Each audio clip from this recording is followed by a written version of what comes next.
Close your eyes and imagine the ground beneath you.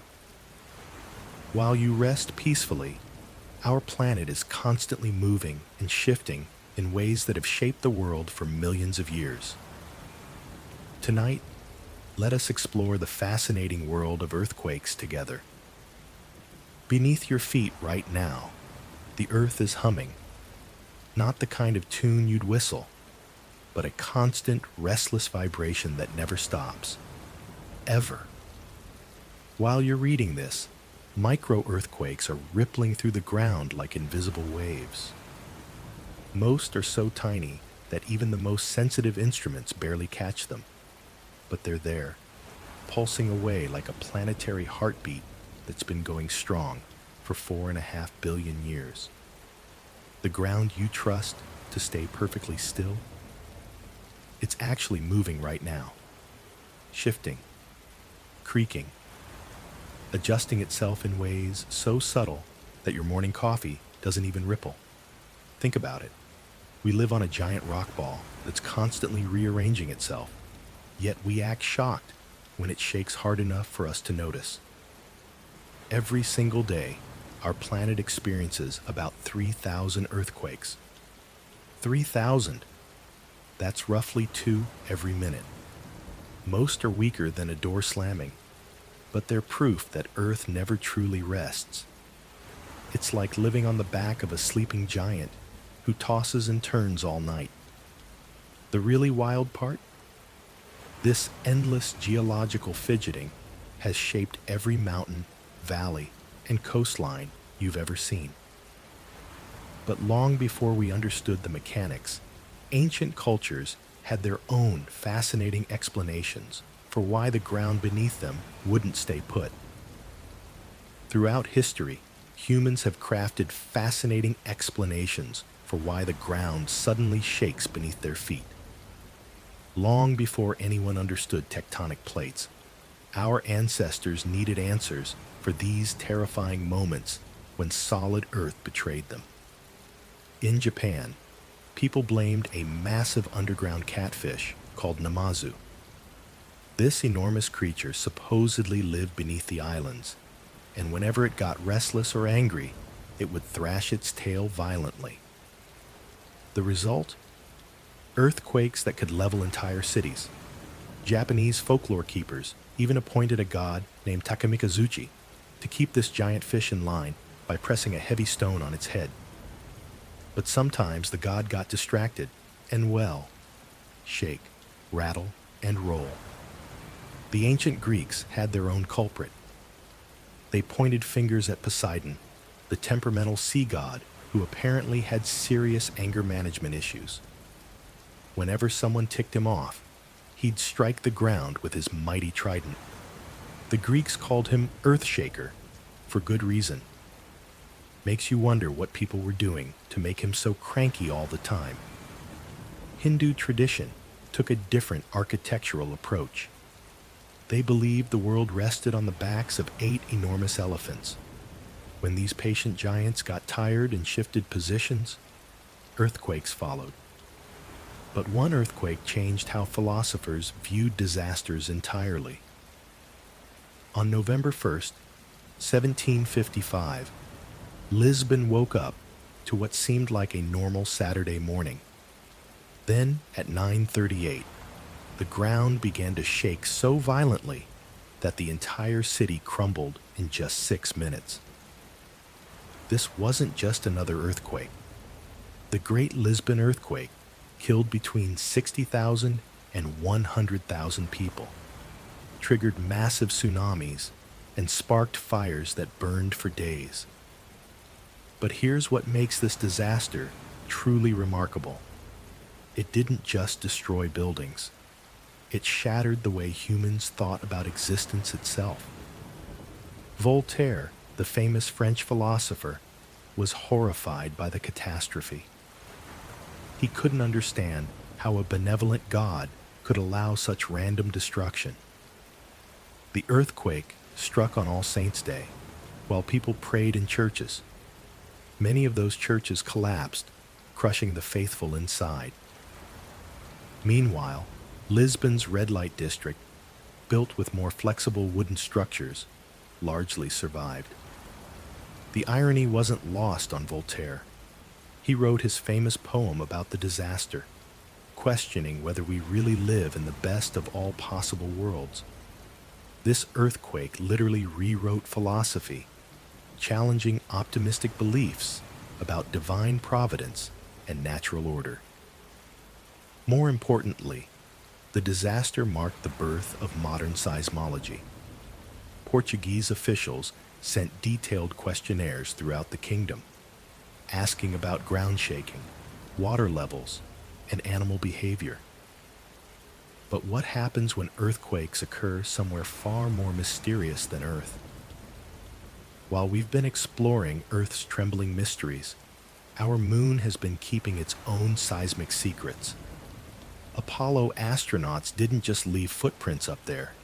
They left seismometers that revealed something absolutely fascinating. Our supposedly dead satellite actually experiences moonquakes. These lunar tremors are nothing like their earthly cousins, though. Where our earthquakes last mere minutes, moonquakes can rumble on for over an hour. It's like the moon just can't stop shaking once it starts. The reason? Earth has water and atmosphere to dampen vibrations, but the moon is bone dry and sitting in the vacuum of space. The most mind-blowing discovery came when astronauts fired rockets into the lunar surface during the Apollo missions. The moon rang like a bell for hours afterward. One researcher famously said it was as if someone had hit a gong with a hammer. This told scientists that the moon's interior is probably hollow in places, with a brittle shell that cracks rather than bends. What causes these moonquakes? Tidal forces from Earth's gravity literally squeeze and stretch our satellite as it orbits. Then there are thermal moonquakes from the extreme temperature swings between lunar day and night. We're talking 300-degree differences that make the surface expand and contract. But here's where things get really weird about our planet's own slowest earthquakes. While most earthquakes shake the ground for seconds or minutes, there's a completely different kind hiding in plain sight. Silent slip events, also called slow earthquakes, take weeks or even months to release their energy. No violent shaking, no dramatic damage, just the Earth quietly stretching like a lazy cat. These geological sloths were only discovered in the late 1990s when GPS technology became precise enough to detect millimeter movements. The Juan de Fuca plate beneath the Pacific Northwest performs this slow dance every 14 to 15 months, creeping along for several weeks without anyone feeling a thing. But here's where it gets weird. Trees know about these events before seismologists do.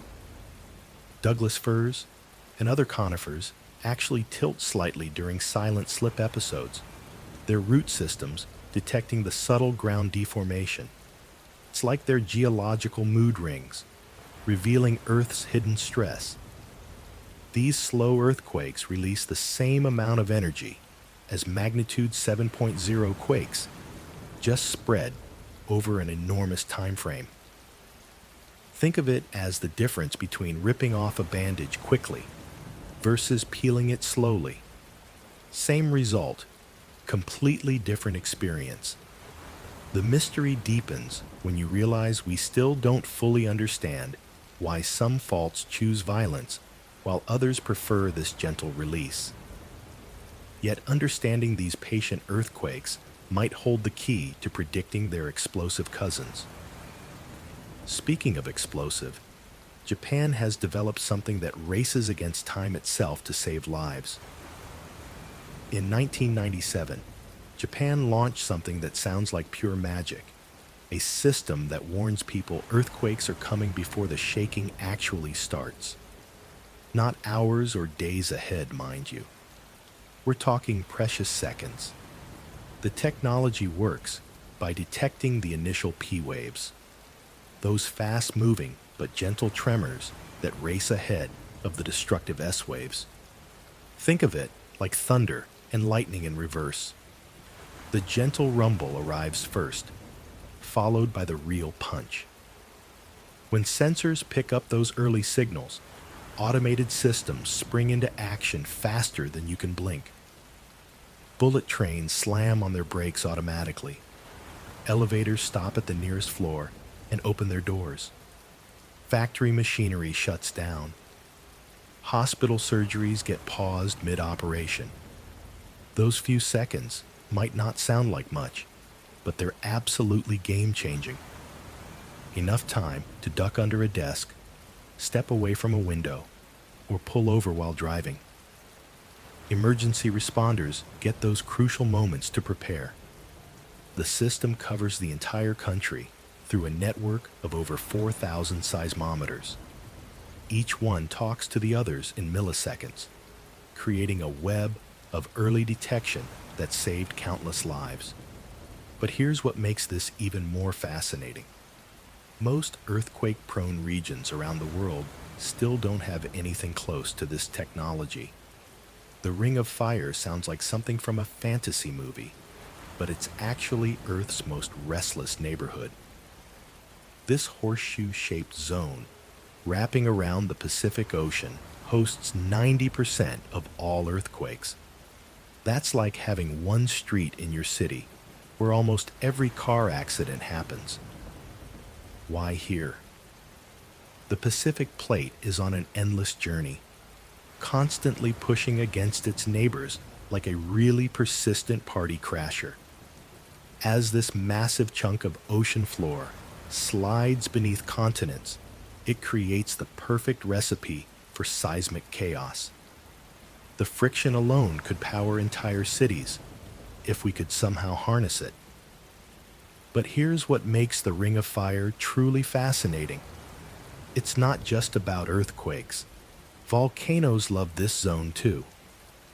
When that diving Pacific Plate melts deep underground, magma finds its way to the surface. So you get this double whammy of shaking ground and exploding mountains. Talk about a geological drama queen. Countries like Japan, Chile, and Indonesia know this dance well. They've built entire cultures around living with constant geological restlessness. Their buildings sway, their early warning systems beep, and their people sleep, knowing the ground might move tonight. Yet even with all this activity, there's one explorer who faced earthquakes long before modern monitoring existed. His experience would change how we think about our planet's movements. Charles Darwin wasn't just thinking about finches when he experienced one of Chile's most powerful earthquakes in 1835. The young naturalist was 26, collecting specimens near Valdivia when the ground beneath him started dancing like a wild animal. Darwin described the sensation as absolutely terrifying. He couldn't stand upright, likening it to skating on thin ice that bent under his weight. The earthquake lasted 2 minutes, which feels like an eternity when you're wondering if the world is ending. But here's what made Darwin different from most people. Instead of running away screaming, he started taking notes. He observed how the earthquake lifted entire sections of coastline permanently out of the sea. Mussel beds that had been underwater for centuries suddenly found themselves high and dry. Darwin measured these changes obsessively, documenting how some areas rose 8 feet in a matter of minutes. This experience profoundly shaped his thinking about geological time and gradual change. If the Earth could transform so dramatically in seconds, what could happen over millions of years? The earthquake helped Darwin understand that small, incremental changes could accumulate into massive transformations, a concept that would later become central to his theory of evolution. Speaking of things that glow mysteriously before disasters strike, have you ever heard of earthquake lights? Before major earthquakes strike, something absolutely bizarre happens in the sky. Witnesses report seeing strange glowing lights dancing across the horizon, like aurora borealis, but in completely wrong places. These aren't your typical northern lights, though. The phenomenon has been documented for centuries. In 1765, people in Japan saw brilliant flashes before a devastating quake. During the 2009 L'Aquila earthquake in Italy, residents filmed mysterious blue lights streaking through the darkness just hours before the tremors began. But why does this happen? Well, the most accepted theory involves something called piezoelectric effects. When massive underground rocks get squeezed and stressed before breaking, they generate electrical charges. These charges can actually escape through the ground and ionize gases in the atmosphere, creating those eerie glows. The lights appear in different forms too. Sometimes they're brief flashes. Other times they pulse like giant fireflies. Some witnesses describe them as columns of light shooting upward, while others see ball-like formations floating near the ground. What makes this even more fascinating is that not every earthquake produces lights. Scientists think it depends on the specific rock types and how they're being stressed. Granite seems particularly good at generating these electrical displays. However, here's something that might surprise you about earthquake prediction. Animals apparently know something we don't. Dogs start barking at nothing. Cats hide under beds for no apparent reason. Horses refuse to enter their stables. What do these animals know that we don't? For thousands of years, people have noticed animals acting strangely before earthquakes hit. Ancient Greek historians wrote about rats fleeing cities days before devastating tremors. Romans documented snakes emerging from hibernation in winter, only to have the ground shake hours later. The Chinese took this seriously enough to build an entire earthquake prediction system around animal behavior back in the 1970s. They watched everything from chickens to pandas, looking for patterns. In 1975, officials actually evacuated the city of Haicheng, based partly on animal warnings. When a massive quake struck the empty city, they saved over 100,000 lives. But here's where it gets tricky. Animals also act weird before thunderstorms, during mating season, and when they're just having a bad day. Modern researchers have spent decades trying to separate earthquake anxiety from regular animal drama. Japanese scientists recently discovered that farm animals show increased restlessness up to 6 hours before significant tremors. Dogs in particular seem incredibly sensitive to the high-frequency vibrations that precede major shaking. The mystery deepens when we look underground, where even more sensitive creatures have been detecting seismic changes for millions of years. Deep beneath your feet, 400 miles down in the Earth's mantle, something extraordinary happens. Earthquakes occur at depths that would crush any submarine like a tin can. These aren't your typical shallow tremors that rattle dishes and wake sleeping cats. Most earthquakes happen within the first 40 miles of Earth's surface, where rock behaves like a brittle cookie that snaps when stressed. But deep earthquakes? They're geological rebels, breaking every rule we thought we knew about how rock should behave. At those crushing depths, temperatures soar past 2,000 degrees Fahrenheit. The pressure is 8,000 times greater than what you feel standing at sea level. Under these conditions, rock should flow like thick honey, not crack like a sidewalk in winter.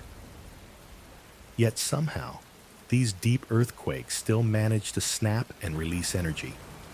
They're usually weaker than their shallow cousins, but they can still register magnitude 7 on seismic scales.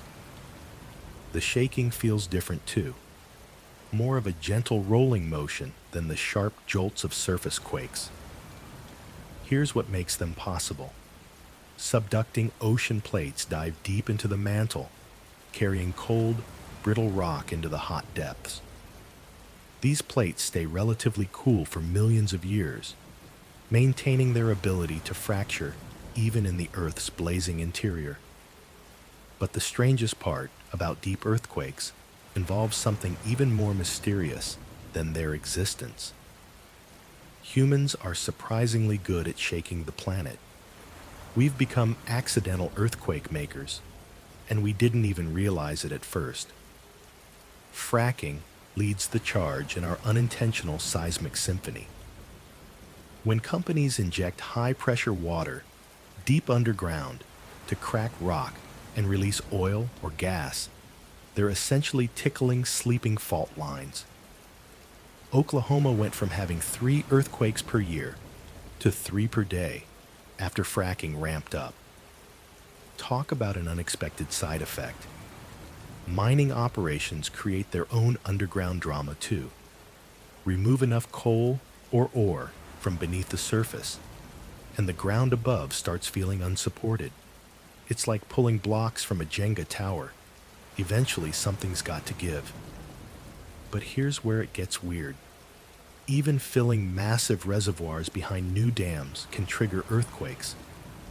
The sheer weight of all that water pressing down on rock creates stress in places that weren't expecting it. The Hoover Dam actually caused hundreds of small quakes when Lake Mead filled up. Geothermal energy projects accidentally discovered they could create earthquakes by pumping water into hot underground rock formations. Switzerland had to shut down a geothermal project because it kept shaking Basel. We're essentially giving the Earth anxiety without meaning to. The planet's responding to our industrial activities in ways we never anticipated. Speaking of unexpected responses, there's one fault line that's become more famous than most Hollywood celebrities. The San Andreas Fault might be America's most famous crack in the ground. Thanks to Hollywood, everyone thinks they know this geological celebrity. But the real story? Way more fascinating than any disaster movie. This 800-mile-long fracture stretches from the Salton Sea to Cape Mendocino. It's not actually one fault. It's a whole family of cracks working together like a dysfunctional geological sitcom. The main character moves about 2 inches per year, which sounds pathetic until you realize that's been happening for millions of years. Hollywood loves to show California falling into the ocean during the big one. Complete nonsense. The western side is sliding northwest toward Alaska. In about 15 million years, Los Angeles will be San Francisco's neighbor. Talk about a long commute. The fault's celebrity status started with the 1906 San Francisco earthquake. Suddenly, everyone wanted to understand this underground troublemaker. Scientists flocked to study it like paparazzi chasing a rock star. Here's what movies get wrong. The San Andreas can't trigger a magnitude 9.5 megaquake. Physics won't allow it. The fault system simply can't store that much energy. But here's the thing about earthquake measurement itself. The famous Richter scale has secrets that would surprise you. Predicting earthquakes sounds simple enough, right? Just look at the patterns, crunch the numbers, and tell people when to expect the next big shake. Well, here's the frustrating truth. We can't do it. Not even close. The difference between earthquake prediction and forecasting is like the difference between telling you it'll rain at exactly 3:27 p.m. versus saying there's a 70% chance of rain this week. Prediction means knowing when, where, and how big. Forecasting means understanding probabilities over longer time periods. Scientists have tried everything. They've monitored groundwater levels, tracked animal behavior, measured tiny ground tilts, and analyzed stress patterns along fault lines. Some researchers even claimed they could predict earthquakes by watching the moon's phases or counting sunspots. None of it works reliably. The problem is that Earth's crust is incredibly complex. Imagine trying to predict exactly when a specific grain of sand will fall in an hourglass. That's essentially what earthquake prediction asks us to do, except the hourglass is made of fractured rock under enormous pressure, with thousands of variables we barely understand. But here's what we can do. We're surprisingly good at statistical forecasting. We know California has a 60% chance of experiencing a magnitude 6.7 or larger earthquake in the next 30 years. That's not prediction, but it's incredibly valuable information. Speaking of measurements, the way we actually quantify earthquake strength has a pretty unexpected Hollywood connection.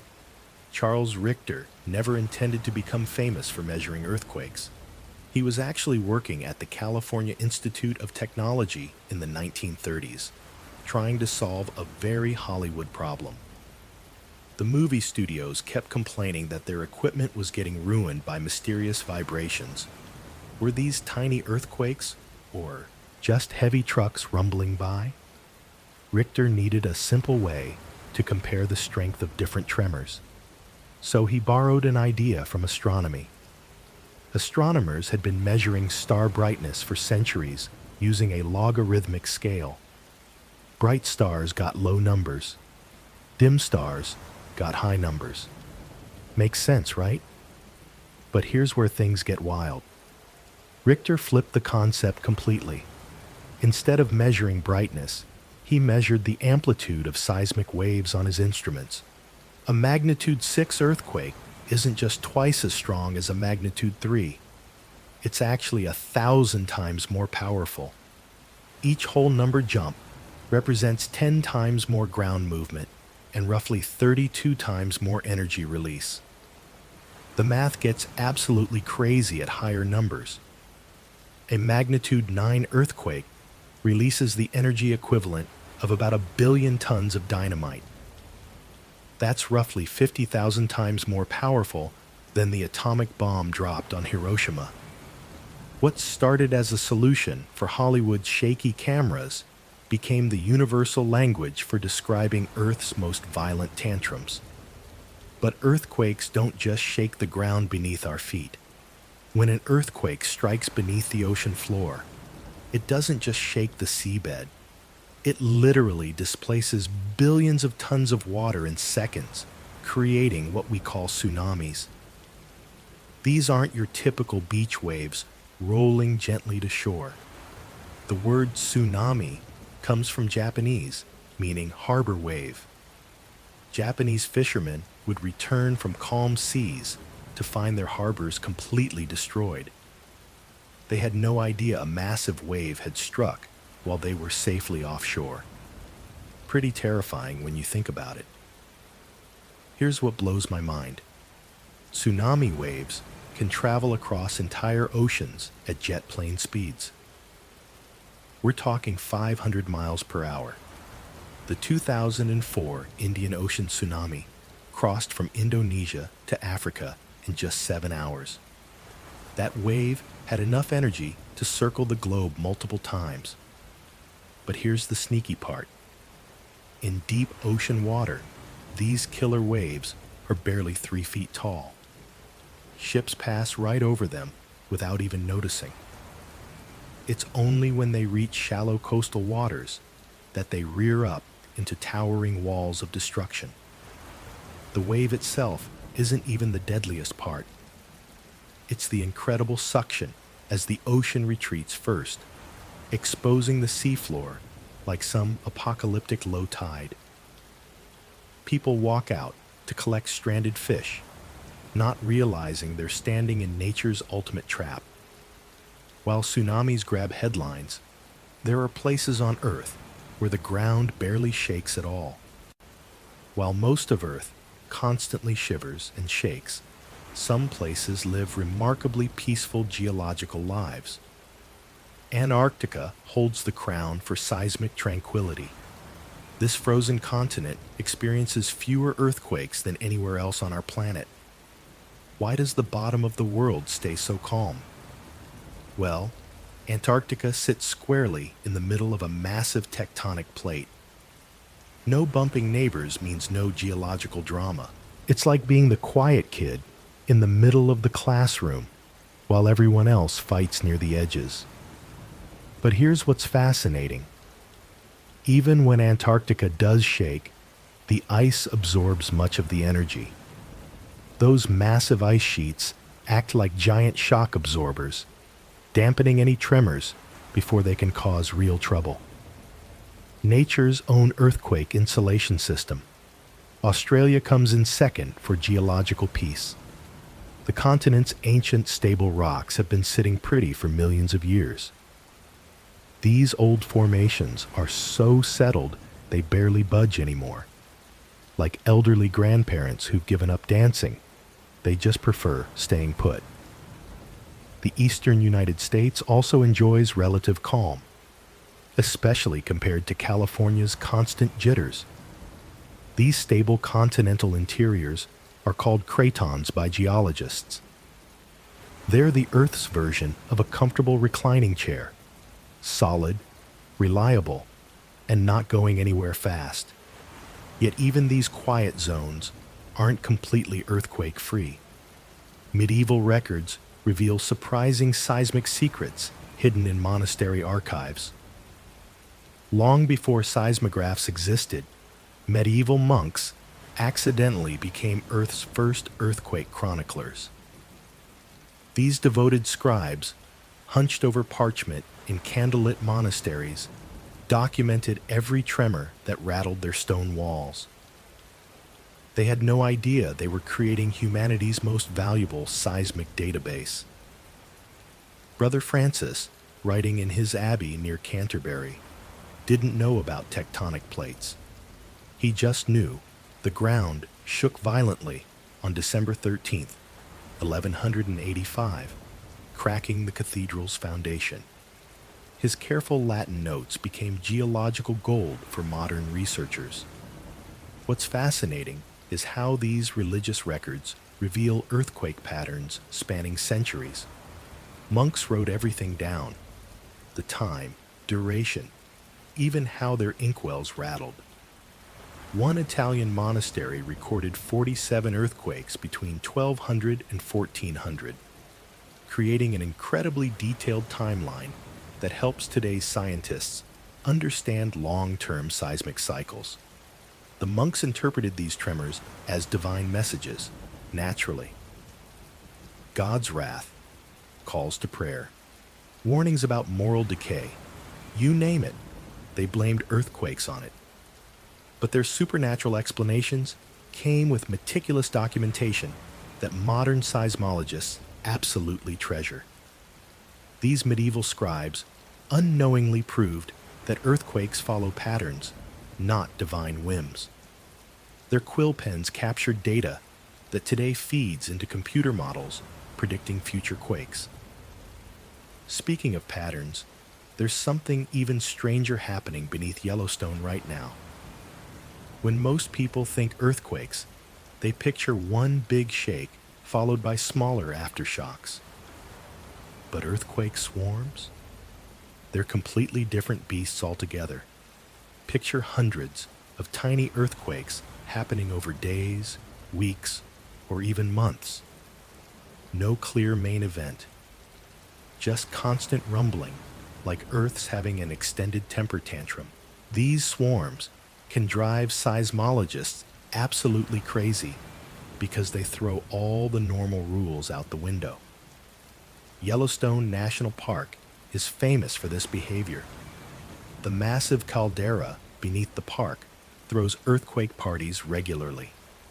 In 2014, the Norris Geyser Basin experienced over 60 earthquakes in just 2 days.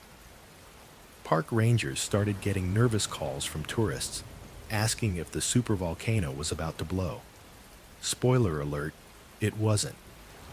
But here's what makes swarms fascinating. Unlike regular earthquakes where stress builds up and releases in one dramatic snap, swarms happen when fluids move through rock. Think hot water or magma slowly shifting underground, creating dozens of tiny pressure changes.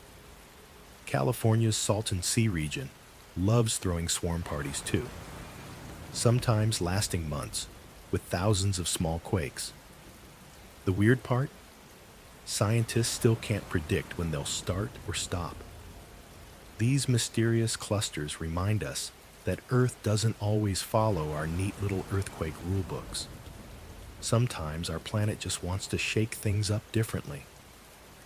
For centuries, people have sworn that earthquakes happen during certain weather conditions. Hot, humid days, sudden temperature drops, even cloudy skies get blamed for the ground shaking beneath our feet. Your great-grandmother probably told you earthquakes come with strange weather. Mine certainly did. She'd point at the sky before every tremor and say, "See those clouds? I knew it." But here's the thing that might disappoint weather-watching earthquake predictors everywhere. There's absolutely no connection between atmospheric conditions and seismic activity. None whatsoever. Scientists have studied this obsessively. They've compared earthquake records with temperature data, barometric pressure readings, and humidity levels going back hundreds of years. The result? Weather patterns and earthquakes are about as related as your breakfast cereal and the stock market. Why do we keep believing in earthquake weather then? Our brains are pattern-seeking machines. When something scary happens, we desperately want to find a way to predict it. Weather is something we can see, feel, and track. Earthquakes come from miles underground, where we can't observe anything. The real culprit behind earthquakes lies in tectonic plates grinding against each other deep below the surface. These massive rock slabs don't care if it's raining or sunny up here. Speaking of things that actually do influence earthquakes, ancient civilizations created some fascinating devices to detect them.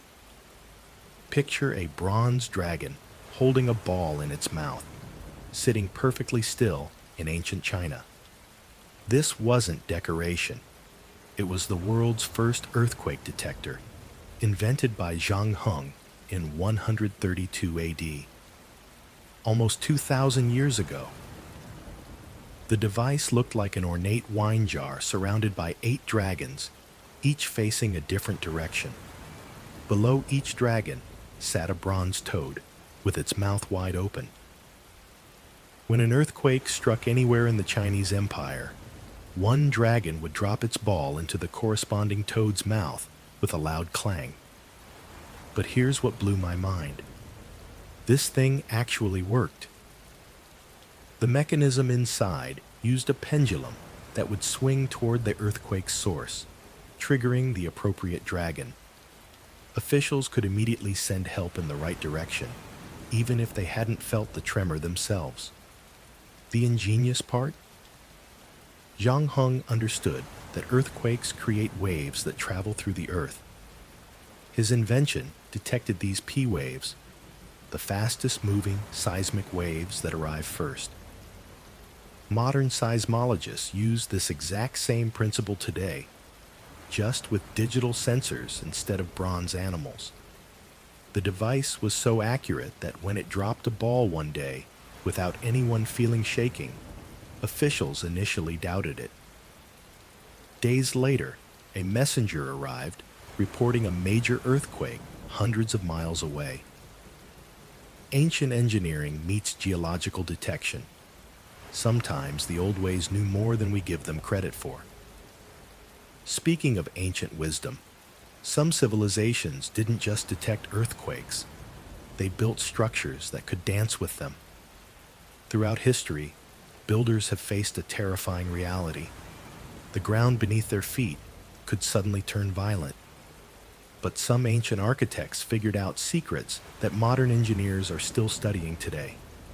Japanese pagodas stand as perhaps the most elegant solution to earthquake survival.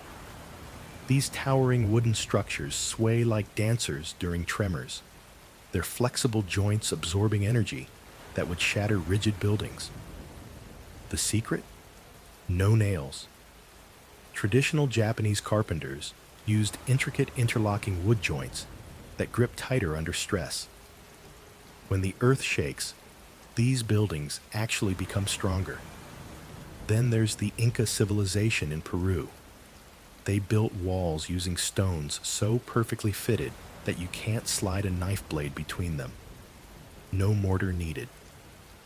During earthquakes, these massive blocks dance together like puzzle pieces, shifting and settling back into place. The technique is called ashlar masonry, and it survived 500 years of seismic activity that's toppled modern concrete structures. Ancient Greek temples employed a clever trick too. They placed lead strips between stone blocks, creating cushioned joints that absorbed shock waves. Medieval cathedral builders in earthquake zones developed flying buttresses that flexed rather than fractured. These old masters understood something profound about working with natural forces instead of against them. But they weren't the only ones who learned to read the Earth's warning signs. On Good Friday, March 27th, 1964, Alaska experienced something that would rewrite geology textbooks forever. At 9:36 p.m., the most powerful earthquake ever recorded in North America struck with a magnitude of 9.2. But here's what makes this quake absolutely mind-blowing. It literally redesigned the landscape. Entire chunks of land shot up 30 feet in the air, while other areas plummeted 8 feet down. Imagine waking up to find your backyard suddenly at a different elevation than your house. The shaking lasted 4.5 minutes. That might not sound long, but try holding your breath for that duration while imagining the ground beneath you acting like ocean waves. People describe the earth rolling like liquid, with solid pavement rippling like water. Then there's the truly bizarre part. The quake was so powerful that it made water slosh back and forth in swimming pools in Texas, over 2,000 miles away. Wells in Florida started bubbling. The entire planet actually rang like a bell for weeks afterward. One Anchorage resident later joked that Alaska's motto should be, "Where even the ground has commitment issues." The earthquake created tsunamis that reached heights of over 200 feet in some areas. Speaking of water behaving strangely, earthquakes create some of the most haunting sounds you'll ever hear. Earthquakes don't just shake the ground, they sing. Well, sort of. Before the violent shaking begins, many earthquakes announce themselves with an eerie rumbling sound. It's like Earth clearing its throat before delivering a powerful message. These sounds can range from low-frequency booms to high-pitched squeals, depending on the geological conditions below. The type of soil and rock beneath your feet acts like a giant speaker system. Hard bedrock transmits earthquake sounds clearly and sharply. Soft sedimentary layers, on the other hand, muffle and distort these underground concerts. That's why people in different neighborhoods during the same earthquake often describe completely different audio experiences. Some folks hear what sounds like a freight train approaching. Others report hearing thunder rolling in from underground. The really unsettling part? Sometimes you hear the earthquake before you feel it. Those initial sound waves travel faster than the shaking waves, giving you a few precious seconds of acoustic warning. But here's where earthquakes get sneaky. The most dangerous ones are often the quietest. High-magnitude earthquakes with deep sources can arrive almost silently, catching everyone off guard. No rumbling warning, no underground thunder, just sudden, devastating motion. Japanese researchers have discovered that different fault types produce distinct sound signatures, like geological fingerprints. Speaking of Japan, their relationship with earthquakes goes far beyond just listening to them. Living in earthquake country does something fascinating to your brain.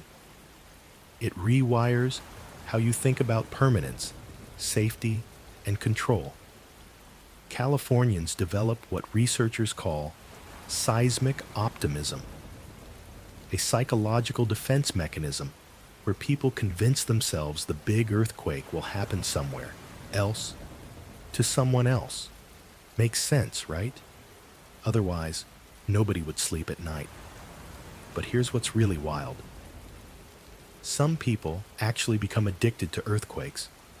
They chase the adrenaline rush of ground movement like storm chasers pursue tornadoes. These earthquake junkies travel to seismically active regions just to feel the earth shake beneath their feet. Japanese culture has mastered earthquake psychology better than anyone.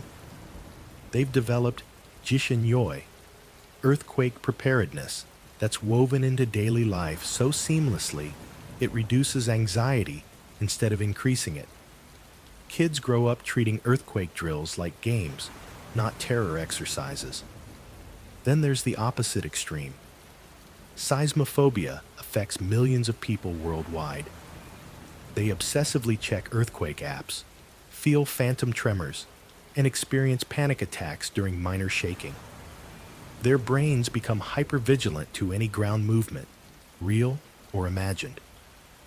The weirdest part? People who've never experienced earthquakes often fear them more than those living on active fault lines.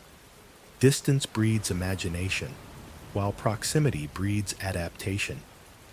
But even the most earthquake-adapted communities sometimes witness geological events that challenge every coping mechanism they've developed. Oklahoma used to be one of the most seismically stable places in America. For decades, this state barely registered a tremor worth mentioning. Then something bizarre happened. Between 2008 and 2015, Oklahoma went from experiencing fewer than 2 earthquakes per year to over 900 annually. What changed? The answer lies beneath the surface, where human industrial activity created an underground domino effect that nobody saw coming. The culprit wasn't exactly fracking, as most people assume. It was the wastewater disposal that comes after oil and gas extraction. Companies inject millions of gallons of contaminated water deep underground, and this liquid finds its way to ancient fault lines that had been sleeping peacefully for thousands of years. But here's where it gets really weird. These injection sites can trigger earthquakes dozens of miles away. One well in central Oklahoma might cause the ground to shake near Tulsa. The water acts like a geological lubricant, reducing friction on faults that were previously locked tight. The economic implications are staggering. Oklahoma now faces earthquake insurance claims, damaged buildings, and a population that suddenly needs to learn about drop, cover, and hold-on drills. Industries that brought prosperity also brought geological instability. Other states are watching nervously as their own injection activities increase. But speaking of unexpected consequences, wait until you hear how fast earthquake waves actually travel through our planet. When an earthquake strikes, you're not feeling just one type of wave. You're experiencing a geological symphony with multiple performers racing toward you at wildly different speeds. P waves, or primary waves, are the speed demons of the seismic world. These compressional waves barrel through rock at an incredible 15,000 miles per hour. That's faster than a jet fighter at full throttle. They arrive first, giving you that initial jolt that makes you wonder if a truck just hit your house. Then come the S waves, or secondary waves. These shear waves travel at about half the speed of P waves, but they pack the real punch. They're the ones that actually shake buildings sideways and make your dishes crash to the floor. The time difference between these arrivals tells an amazing story. Here's where earthquake detection becomes pure mathematical poetry. When seismologists measure the gap between P-wave and S-wave arrivals at 3 different stations, they can triangulate the exact earthquake epicenter. It's like geological GPS working backward through time. The math is surprisingly elegant. The farther you are from the epicenter, the bigger the time gap between wave arrivals. Close to the source, the waves arrive almost together. Hundreds of miles away, you might have 30 seconds between the gentle P-wave warning and the serious S-wave shaking. But earthquake waves don't just travel in straight lines through uniform rock. Japan takes earthquake preparedness seriously. Every month, students across the country practice their response drills with military precision. The alarm sounds, and within seconds, children drop under their desks, cover their heads, and hold on tight. It's become as routine as brushing their teeth. But here's what makes this fascinating. These kids aren't just learning safety moves. They're absorbing a cultural philosophy about living with geological uncertainty.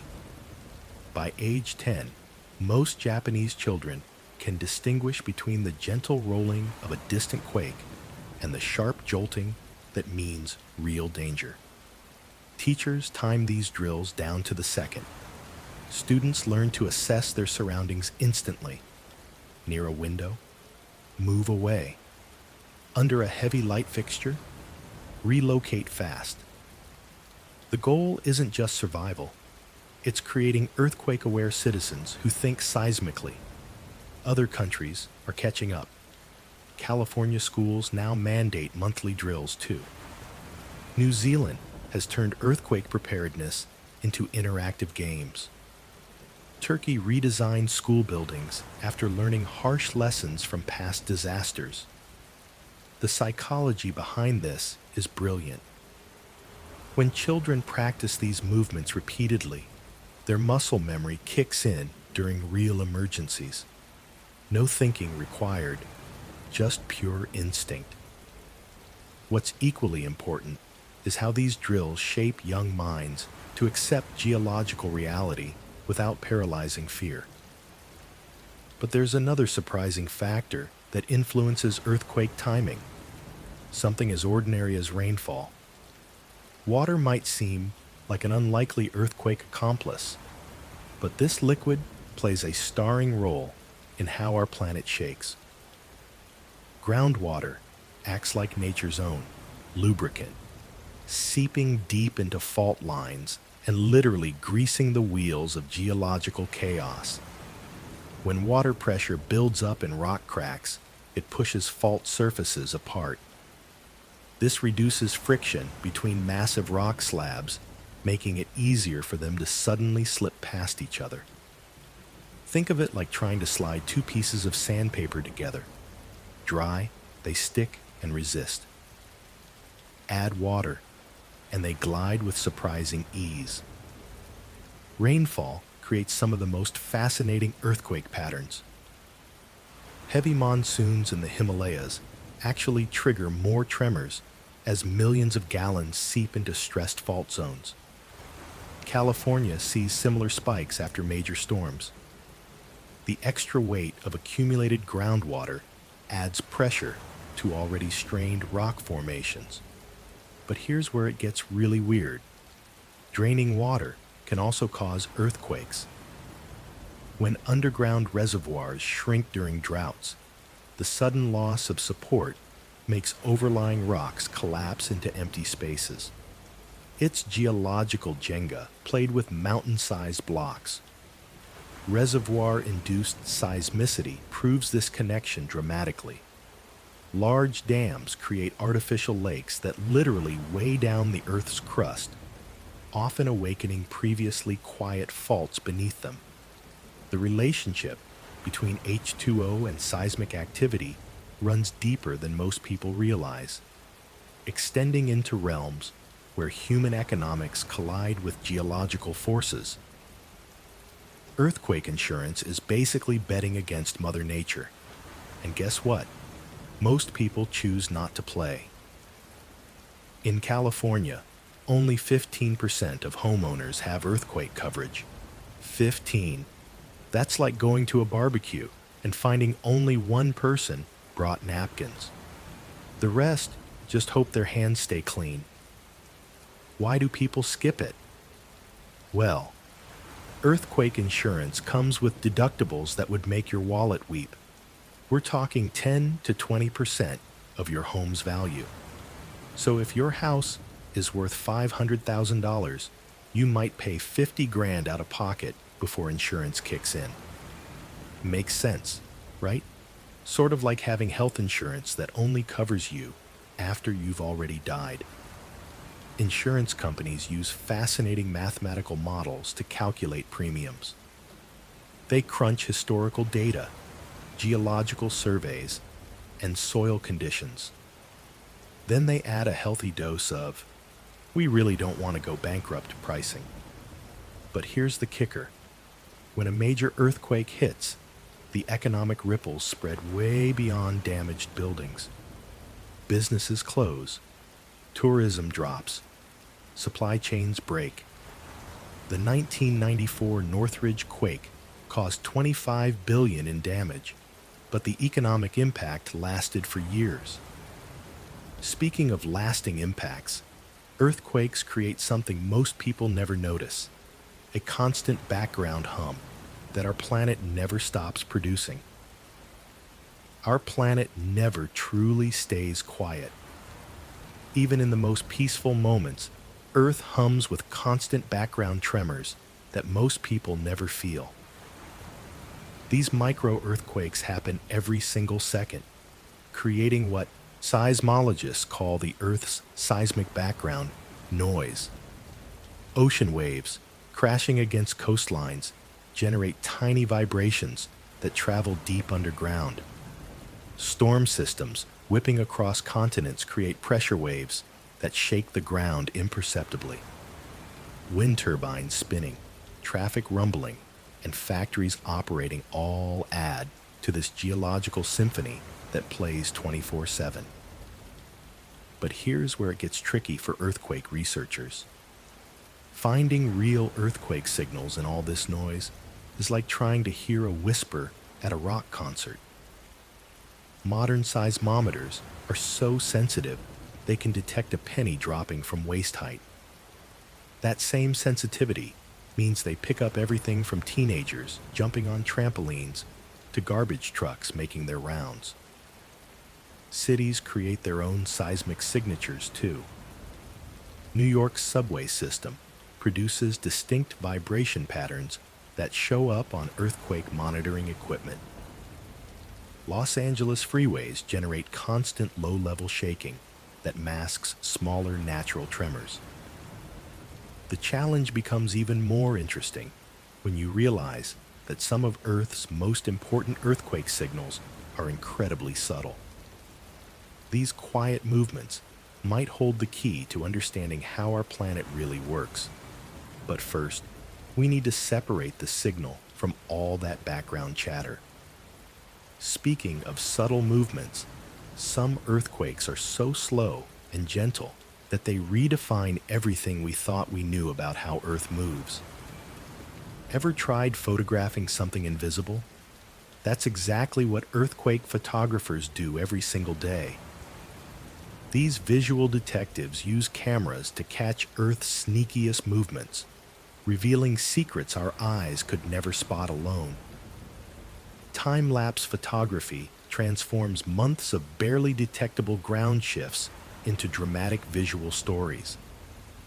A camera positioned for weeks might capture just millimeters of fault movement, but when sped up, those tiny changes become mesmerizing dances of geological transformation. Buildings appear to breathe. Roads seem to ripple like water. Satellites play the ultimate game of cosmic spy photography.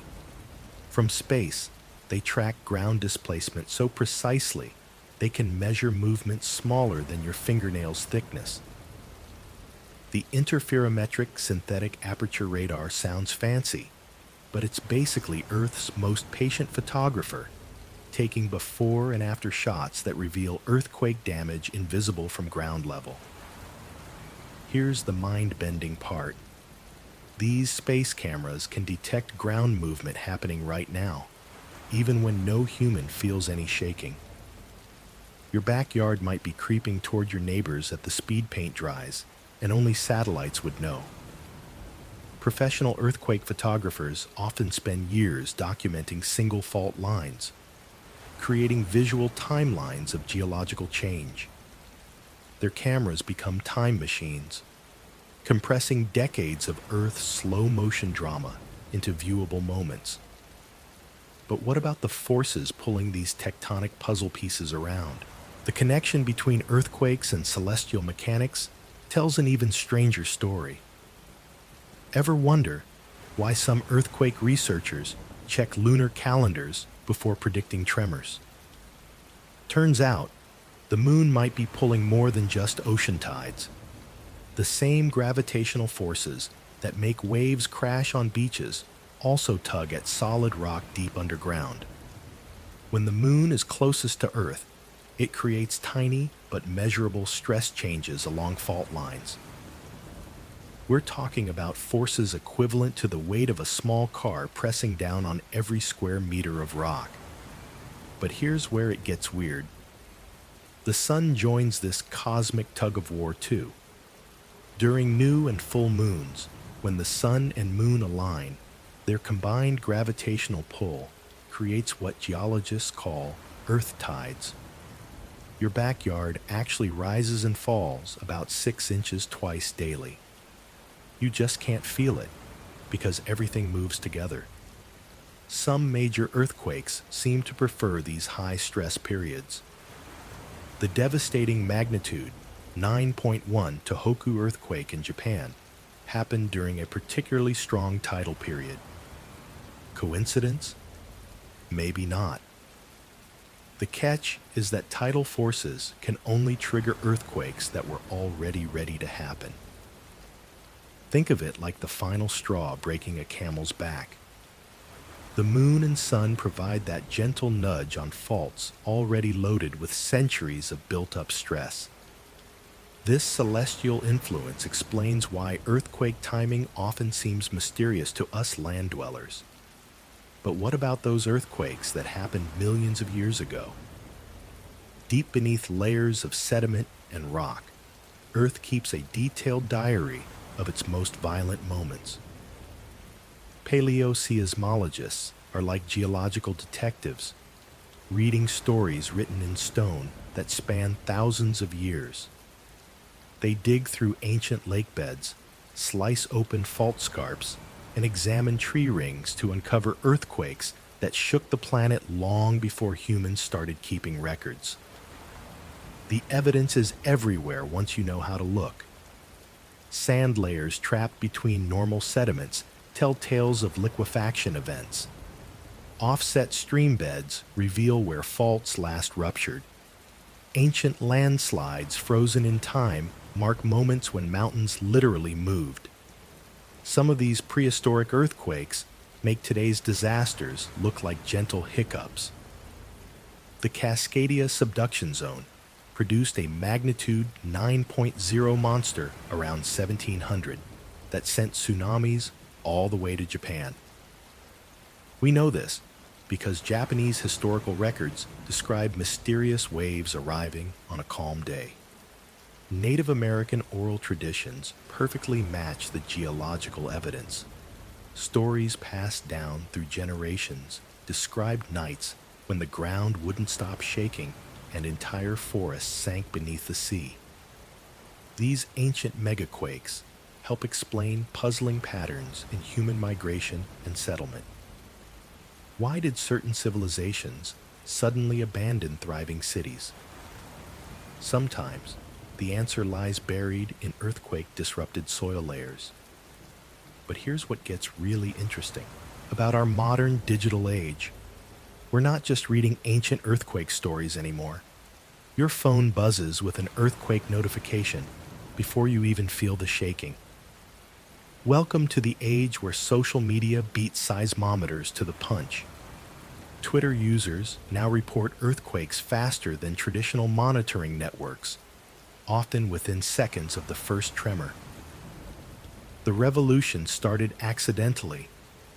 During the 2008 Chino Hills earthquake, tweets flooded in from Los Angeles before official sensors could process the data.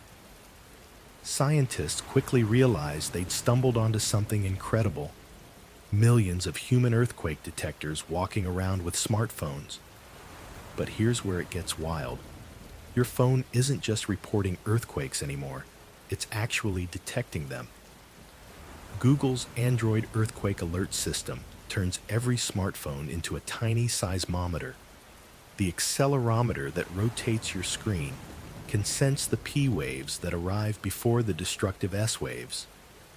When thousands of phones detect the same movement pattern, the system instantly maps the earthquake and sends warnings to people in the shaking zone. MyShake, developed at UC Berkeley, goes even further. It's like having a geological research lab in your pocket. The app learns your daily movement patterns, walking, driving, even how you set your phone down, then filters out everything that isn't earthquake motion. The crowdsourced data helps scientists understand how earthquakes actually feel in different locations. But technology isn't the only thing advancing rapidly in earthquake research. Your smartphone freezes during an earthquake, not because you dropped it, but because GPS satellites lose track of where you actually are. When the ground moves even a few inches, those space-based positioning systems get confused trying to calculate your exact location. Tech companies learned this the hard way during major quakes in Japan. Computer hard drives and data centers would crash from the vibrations. Imagine losing your photos, emails, and digital life because the Earth decided to stretch its legs. Well, that's exactly what happened to thousands of servers. Silicon Valley sits right on top of earthquake country, which creates interesting problems.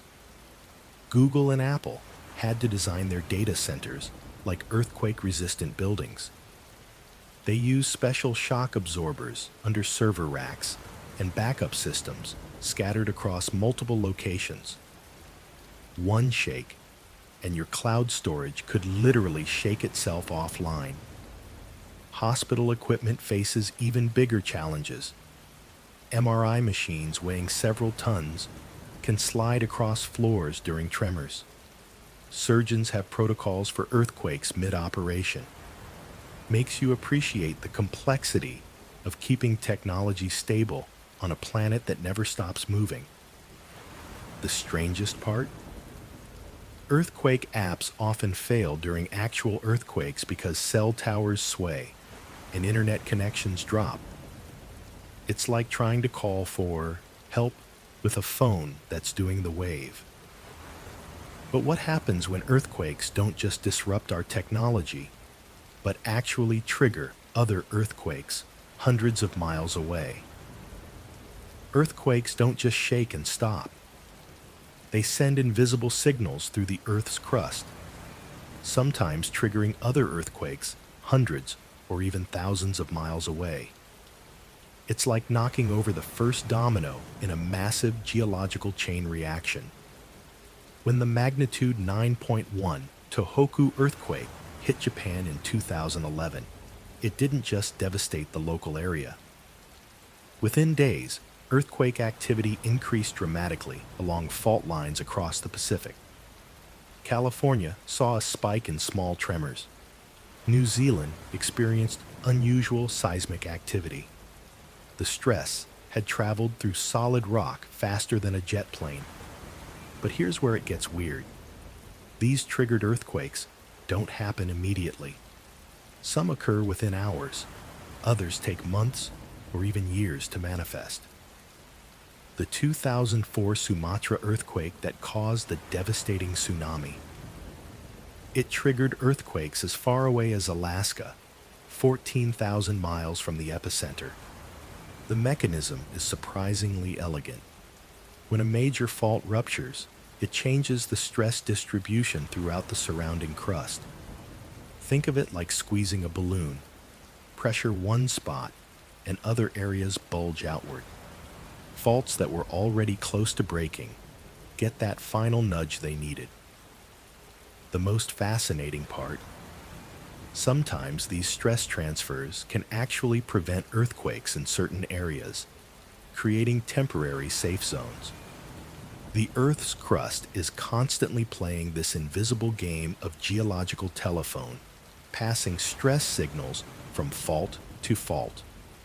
What happens when engineers try to recreate these devastating forces in controlled environments? Engineers have built machines that can literally shake buildings to death.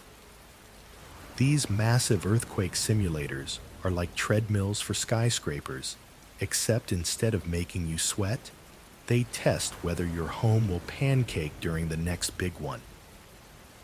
The largest of these mechanical monsters sits in Japan and can hold an entire 6-story building. Picture a dinner table that weighs 800 tons and can move in every direction faster than you'd ever want your house to move. That's basically what we're dealing with here. But here's what makes these simulators brilliant.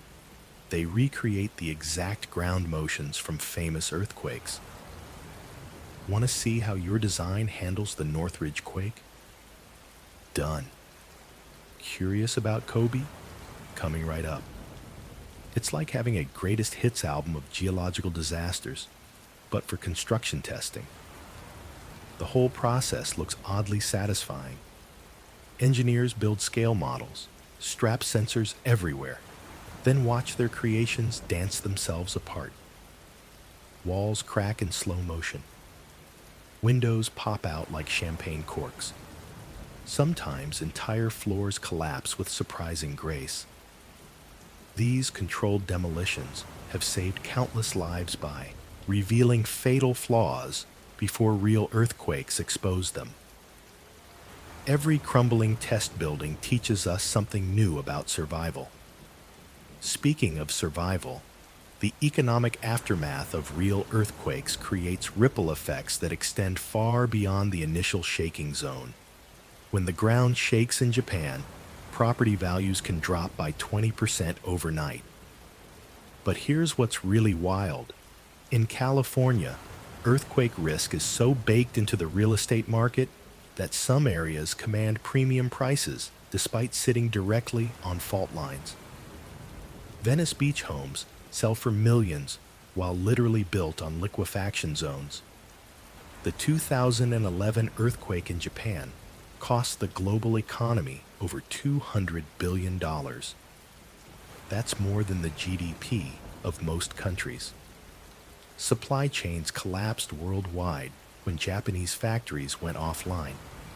Your smartphone probably contains components that were delayed for months because of that single geological event. Insurance companies employ teams of geologists who spend their days calculating the precise dollar value of Earth's restlessness. They've determined that a major earthquake in Los Angeles would cause more economic damage than Hurricane Katrina, the dot-com crash, and the savings and loan crisis combined. Makes sense, right? The really twisted part? Some investors actually profit from earthquake zones.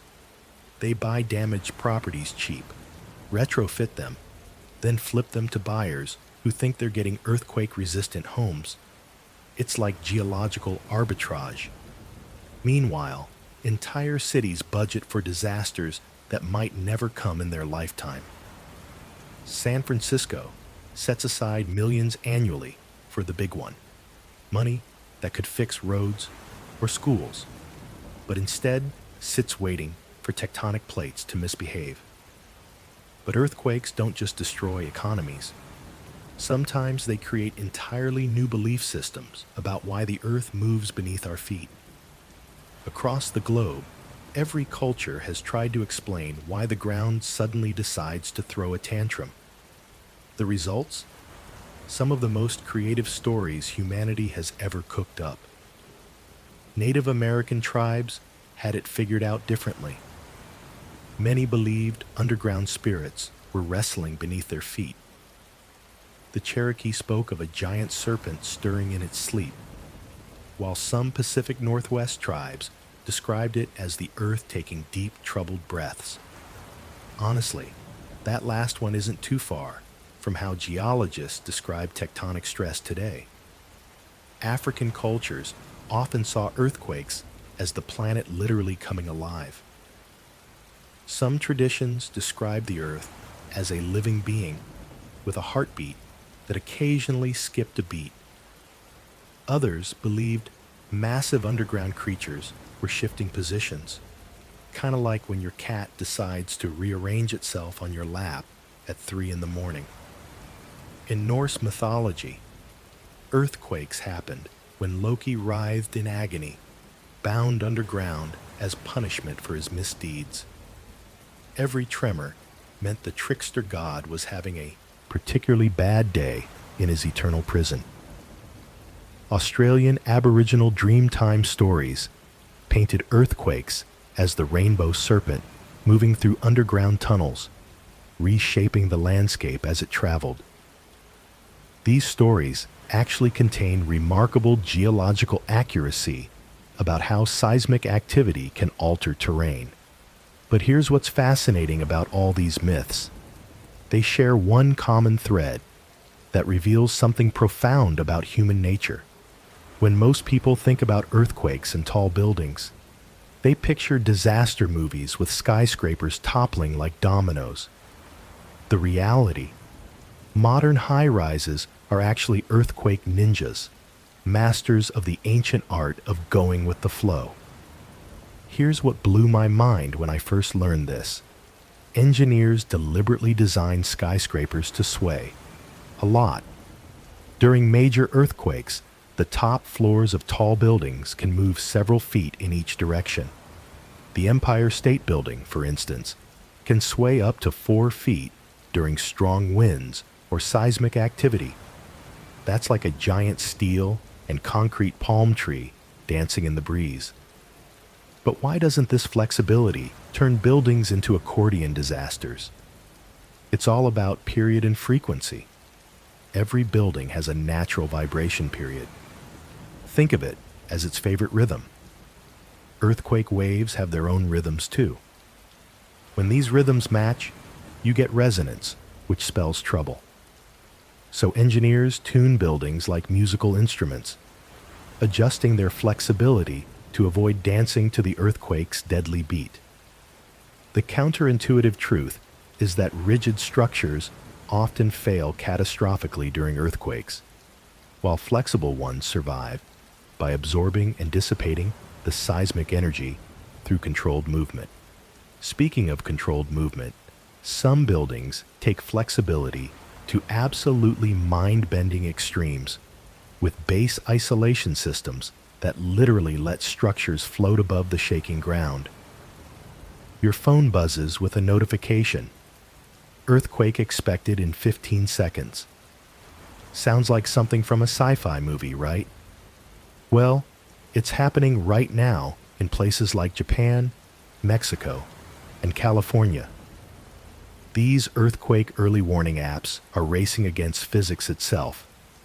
When an earthquake strikes, it sends out 2 types of waves. The faster P waves travel at about 15,000 miles per hour, while the slower, more destructive S waves lumber behind at around 8,000 miles per hour. That gap between them, pure gold for your survival. The moment sensors detect those speedy P waves, algorithms calculate the earthquake's location, magnitude, and estimated shaking intensity for your exact spot. Then your phone gets a heads up before the real shaking arrives. Sometimes you get 30 seconds, sometimes just 5, but even 5 seconds can save your life. In Japan, these warnings automatically stop elevators between floors and halt bullet trains traveling at 200 miles per hour. Factory workers get precious moments to step away from dangerous machinery. Surgeons can pause delicate operations. The MyShake app in California has turned millions of smartphones into tiny seismometers.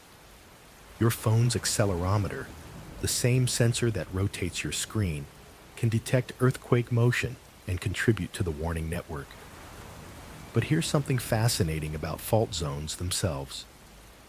Earth's crust isn't just cracked randomly, like a dropped dinner plate. Earthquake faults have distinct personalities, each one breaking and moving in its own dramatic way. Transform faults are the rebels. They slide past each other horizontally, grinding and scraping like two massive stone millstones. The San Andreas Fault does this dance perfectly, with one side creeping northwest, while the other stays put. No collision, no separation, just pure sideways attitude. Thrust faults are the bullies. One chunk of rock literally climbs on top of another, creating those spectacular mountain ranges we love to photograph. The Himalayas, they're basically Earth's ultimate thrust fault monument, where India keeps shoving into Asia like an overeager dinner guest. Normal faults are the drama queens. They pull apart and drop down, creating valleys and basins. Imagine pulling a Kit Kat bar apart, but with billions of tons of rock instead of chocolate. But here's what makes faults truly fascinating. They build stress over centuries, like a cosmic credit card debt. Rock doesn't bend easily. It accumulates tension year after year, decade after decade, until something gives. The rock fractures can extend miles underground, creating these incredible three-dimensional puzzle pieces. When they finally snap, releasing all that pent-up energy, the effects ripple through our bodies in ways that might surprise you. Earthquakes don't just shake buildings and crack roads. They shake people too, in ways you might never expect. Your body treats earthquake shaking like a personal attack. Heart rate spikes instantly. Blood pressure jumps. Stress hormones flood your system faster than you can say, drop, cover, hold on. Even tiny tremors that barely register on instruments can trigger massive physiological responses in sensitive people. Here's something wild. Earthquake survivors often develop what researchers call phantom shaking syndrome. They feel tremors that aren't happening. Their brain becomes hypervigilant, interpreting truck vibrations, washing machine cycles, even heartbeats as potential earthquakes.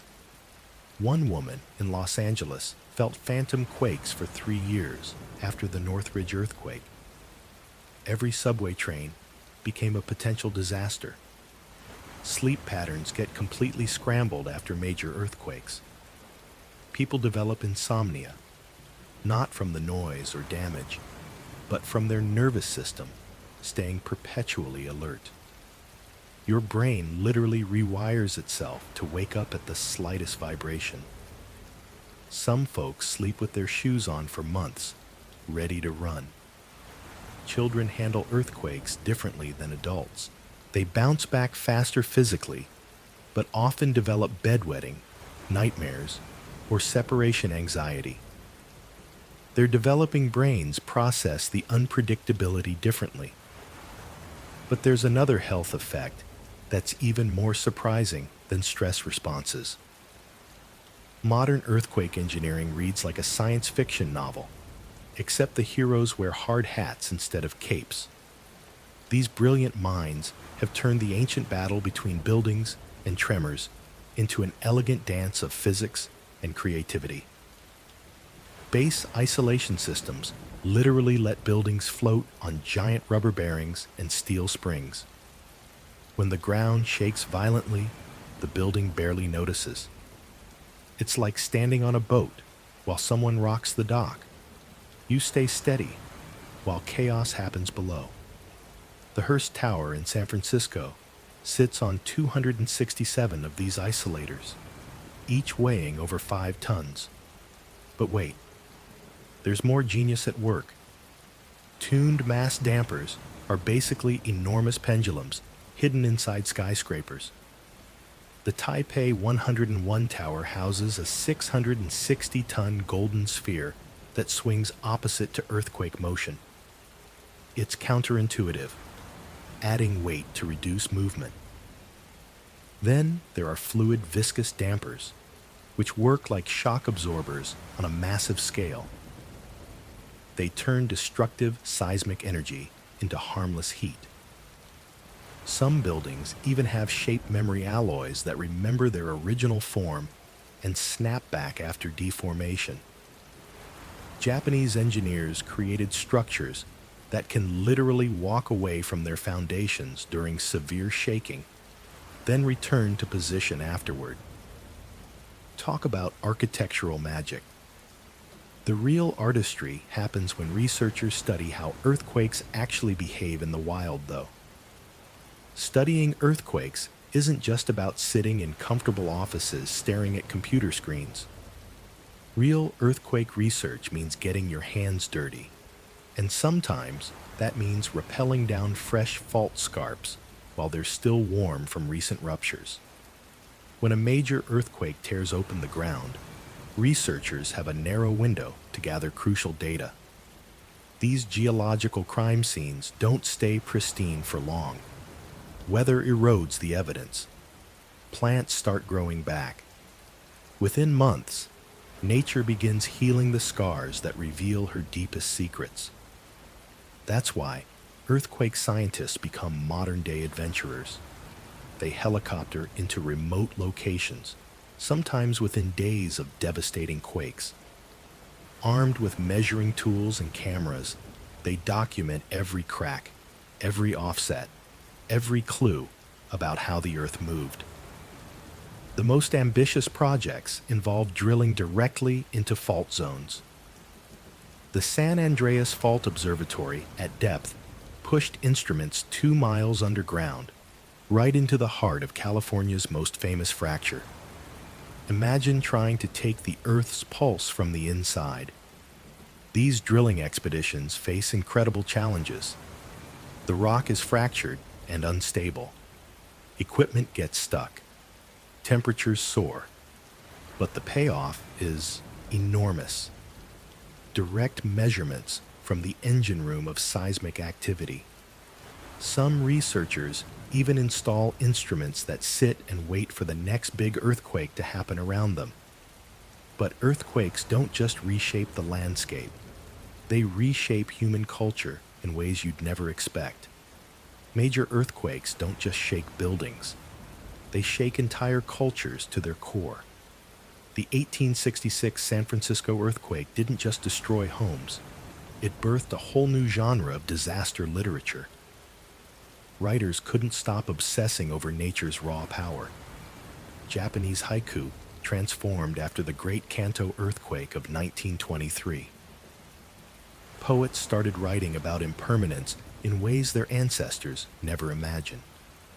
Cherry blossoms weren't just beautiful anymore.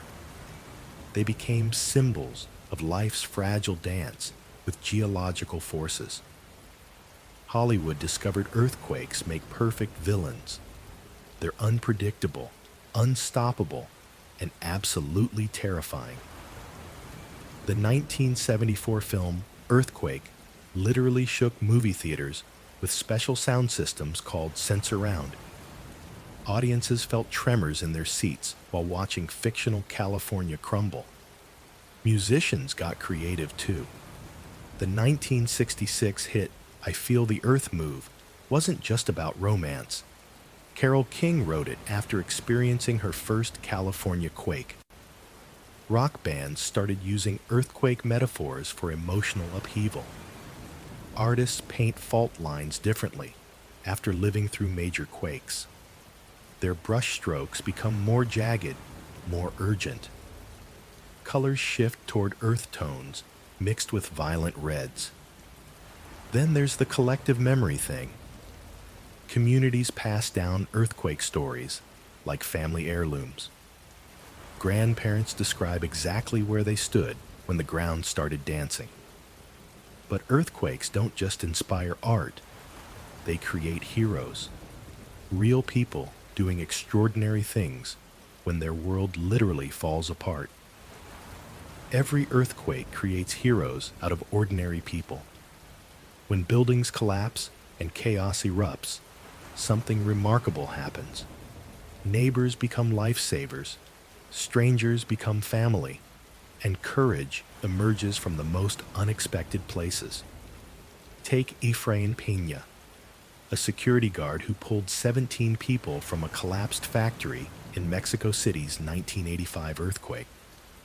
He wasn't trained for rescue work, just couldn't walk away while hearing voices beneath the rubble.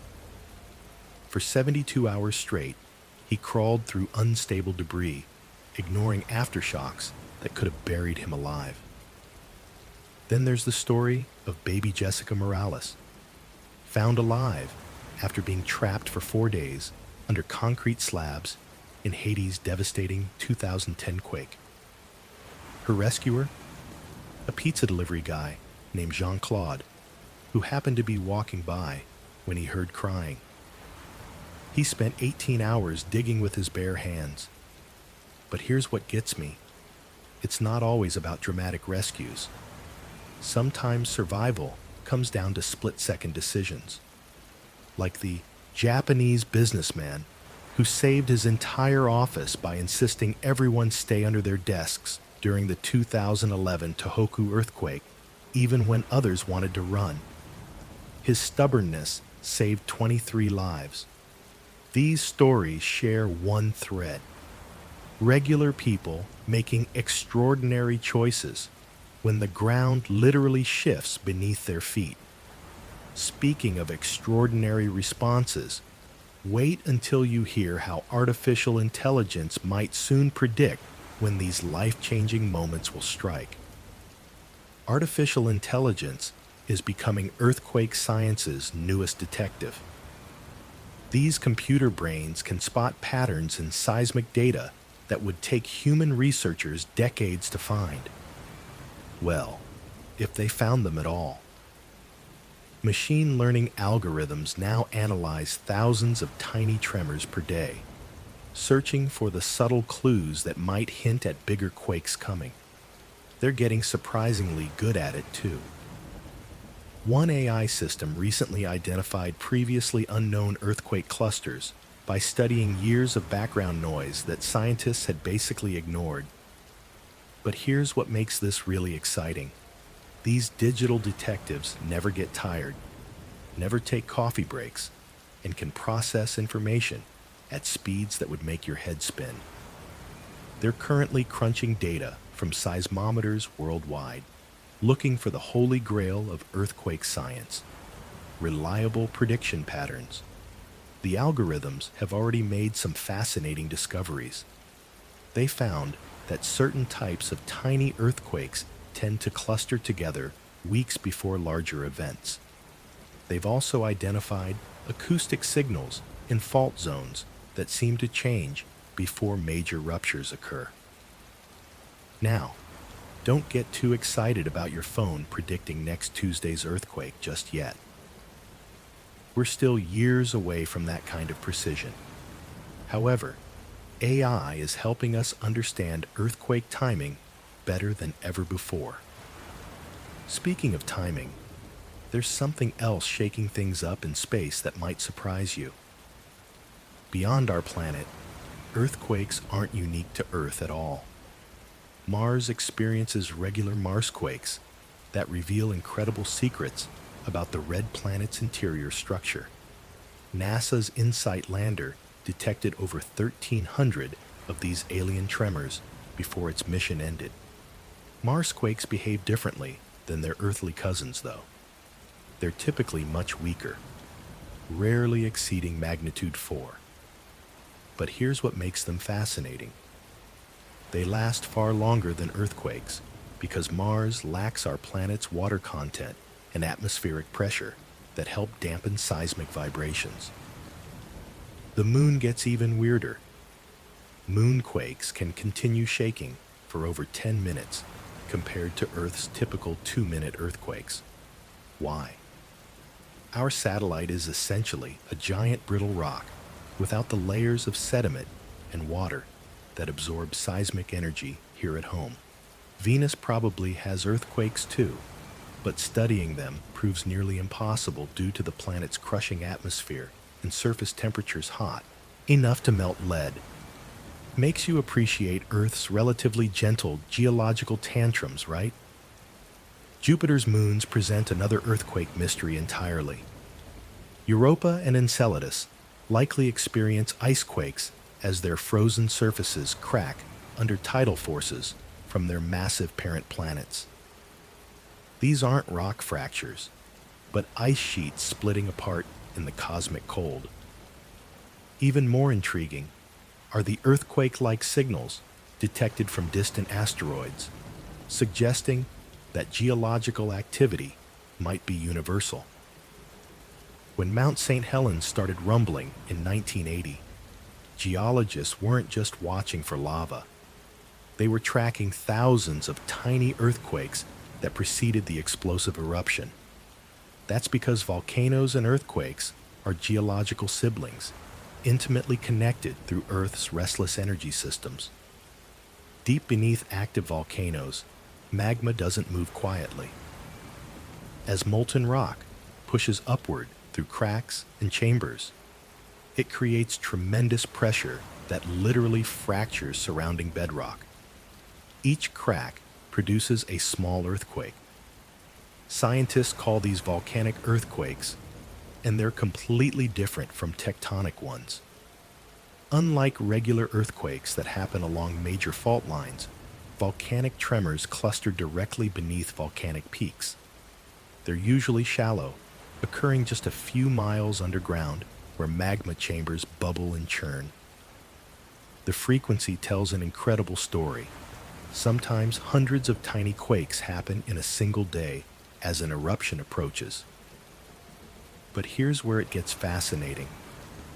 Volcanic earthquakes often create harmonic tremor, a continuous shaking that resembles a musical note rather than sharp jolts. It's Earth literally humming as gas-filled magma vibrates through underground passages. The relationship works both ways too. Major tectonic earthquakes can actually trigger volcanic eruptions by changing pressure conditions in magma chambers. Chile's Puyehue volcano erupted just days after a massive earthquake in 2011. However, not all earthquake myths deserve the same respect as these genuine volcanic connections. The doorway thing drives me crazy. You know that old advice about running to a door frame during an earthquake? Complete nonsense in modern buildings. Back when houses had thick adobe walls and heavy wooden beams, doorways were actually reinforced. But today's homes? That door frame is just as flimsy as any other spot. Duck, cover, and hold on under a sturdy table instead. Way better protection than standing around like you're waiting for someone to answer the door. Then there's the whole earthquake weather myth. People swear earthquakes happen during hot, muggy days, or when the barometric pressure drops. I've heard folks blame everything from full moons to solar flares. The truth?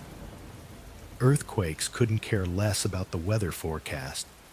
They're happening miles underground, where temperature and humidity mean absolutely nothing. Here's another dangerous one, The belief that small earthquakes prevent big ones. Wrong again. Small quakes barely release any energy compared to major ones. It's like thinking a firecracker prevents a stick of dynamite from exploding. And please, stop thinking animals are reliable earthquake predictors. Yes, pets act weird sometimes before quakes. They also act weird before thunderstorms, when strangers approach, or when they smell something interesting. Building codes, however, aren't based on myths or folklore. Building codes didn't just magically appear one day. They were written in blood, sweat, and concrete dust after people learned the hard way what happens when structures meet shaking ground. The Great San Francisco earthquake of 1906 taught everyone a brutal lesson. Buildings collapsed like houses of cards, and suddenly, everyone wanted answers. How do we stop this from happening again? Well, it turns out the answer was pretty complicated. Early building codes were basically educated guesses.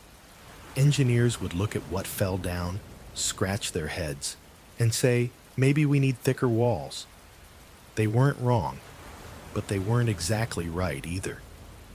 The first real earthquake building standards showed up in Japan after the 1923 Great Kanto earthquake flattened Tokyo. Makes sense, right? Nothing motivates regulatory change like a city turning into rubble. But here's where things get tricky. Every new code costs money. Builders hate spending extra cash on invisible safety features that might never be needed.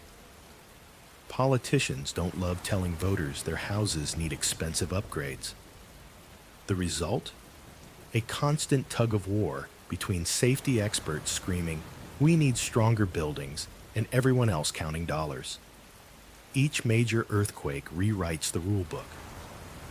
The Northridge quake taught us about brittle concrete. Kobe showed us steel could snap. Every disaster becomes a classroom, and the tuition is paid in destruction. Speaking of learning from disasters, some people actually seek them out. Ever wondered why people vacation in places where the ground might literally move under their feet? Welcome to earthquake tourism, where geological danger becomes the ultimate travel destination. The San Andreas Fault in California attracts thousands of visitors yearly. They drive along Highway 1, hoping to spot the famous crack in the earth. Most leave disappointed because fault lines rarely look dramatic from the surface. But that doesn't stop tour companies from charging $50 for fault line experiences. Japan takes seismic tourism seriously. The Kobe Earthquake Memorial Museum draws crowds who want to experience simulated shaking. Visitors strap themselves into chairs that recreate the violent motions of the 1995 disaster. It's like a theme park ride, except people actually died here. Iceland's earthquake-prone regions have become Instagram hotspots. The Reykjanes Peninsula, where tectonic plates literally pull apart, attracts geology enthusiasts and influencers alike. You can stand where two continents separate at 2 inches per year.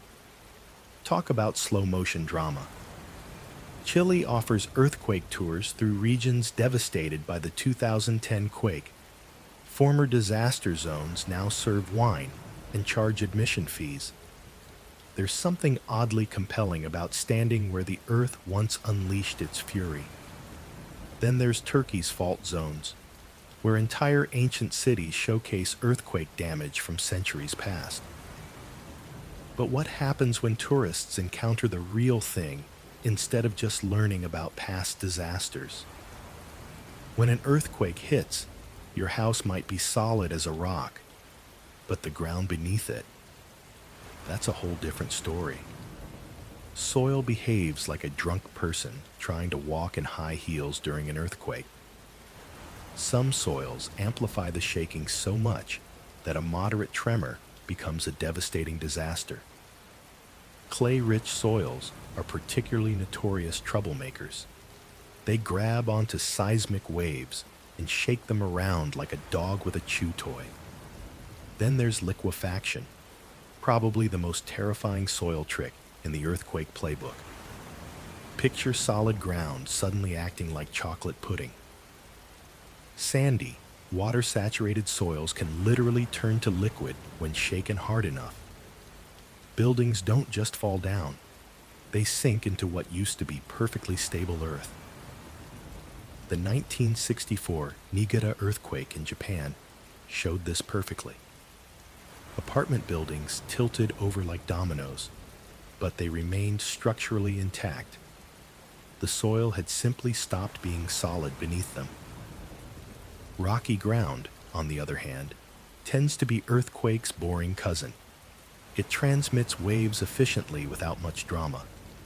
But soft sediments, they're like geological amplifiers cranked up to 11. This is why geological surveys matter so much before construction begins. You wouldn't build a house on quicksand, right? Well, some soils are earthquake quicksand waiting to happen. But soil isn't the only factor that determines how badly earthquakes affect our technological world. When disaster strikes, regular phone towers crumble like sandcastles.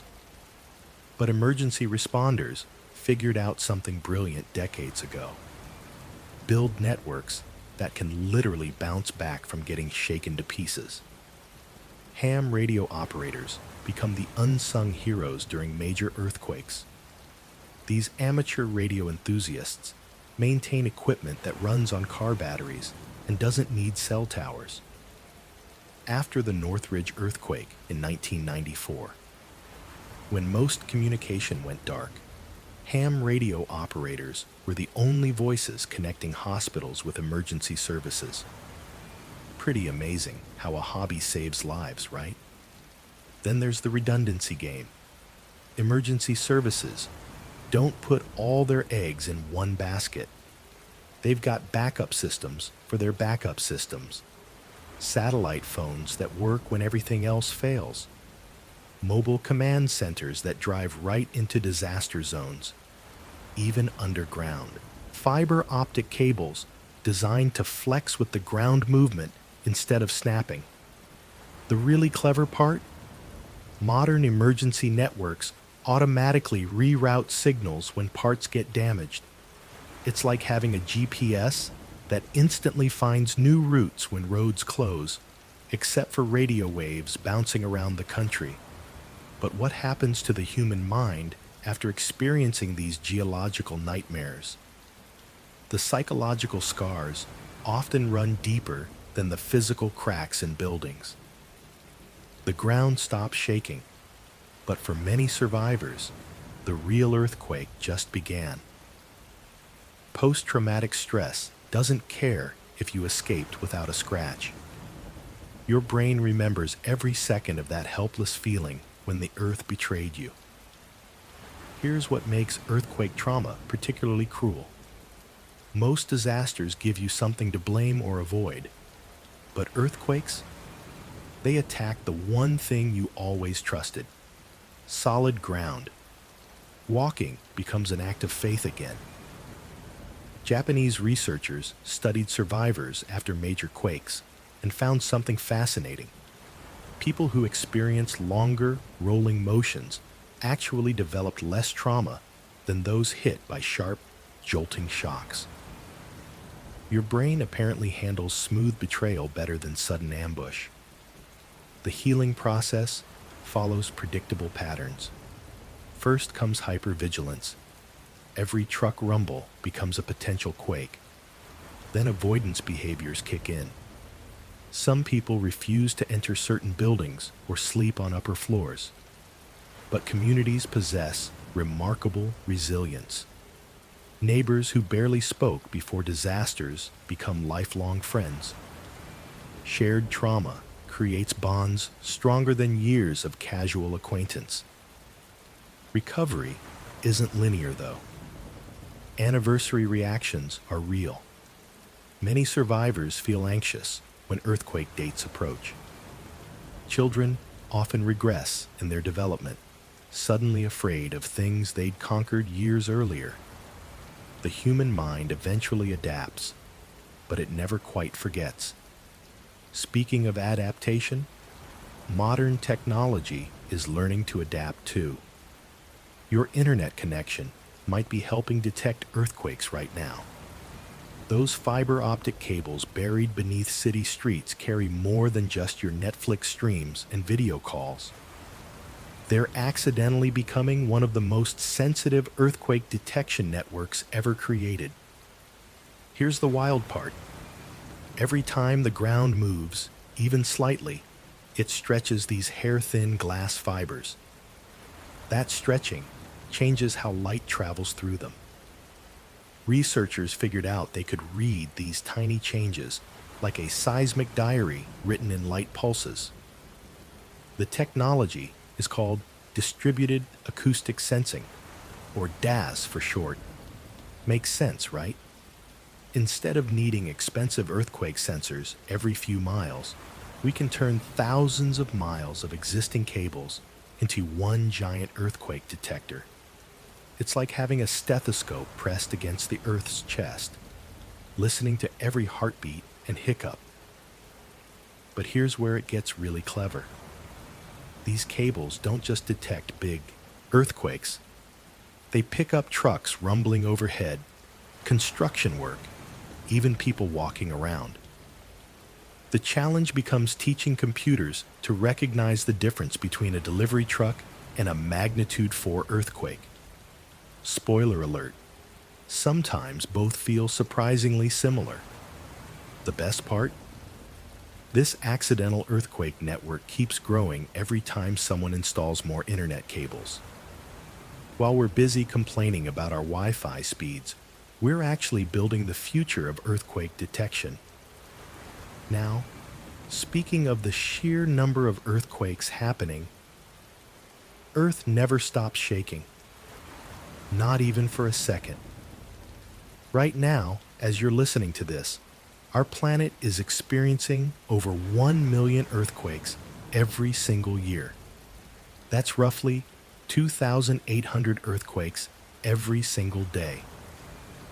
Makes you feel a bit wobbly just thinking about it, doesn't it? Most of these tremors are so tiny that only the most sensitive instruments can detect them. We're talking about micro-earthquakes that register below magnitude 2. Your morning coffee creates more vibration than these little geological hiccups. But here's what's fascinating. This constant seismic chatter tells us something incredible about our planet. Earth isn't some static rock floating in space. It's a dynamic living system where tectonic plates are constantly adjusting, settling, and finding new positions. The numbers get even more interesting when you break them down. About 18 major earthquakes occur worldwide each year. That's roughly one every 3 weeks. One great earthquake, magnitude 8 or higher, happens annually somewhere on our restless planet. California alone experiences around 10,000 earthquakes yearly. Most Californians never feel them because they're too small or too deep. The Golden State basically hums with constant geological activity. This relentless, seismic background noise reveals something profound about planetary mechanics. But earthquakes don't just happen randomly. Certain structures can actually make some buildings safer during major shaking events. When your house shakes during an earthquake, you might think it's too late to make it safer. Wrong. Earthquake retrofitting transforms older buildings into seismic survivors, and the results are pretty amazing. Take San Francisco's City Hall. Built in 1915, it swayed dangerously during the 1989 Loma Prieta earthquake. Engineers wrapped the entire building in steel braces and installed massive shock absorbers. Now it can handle tremors that would have flattened the original structure.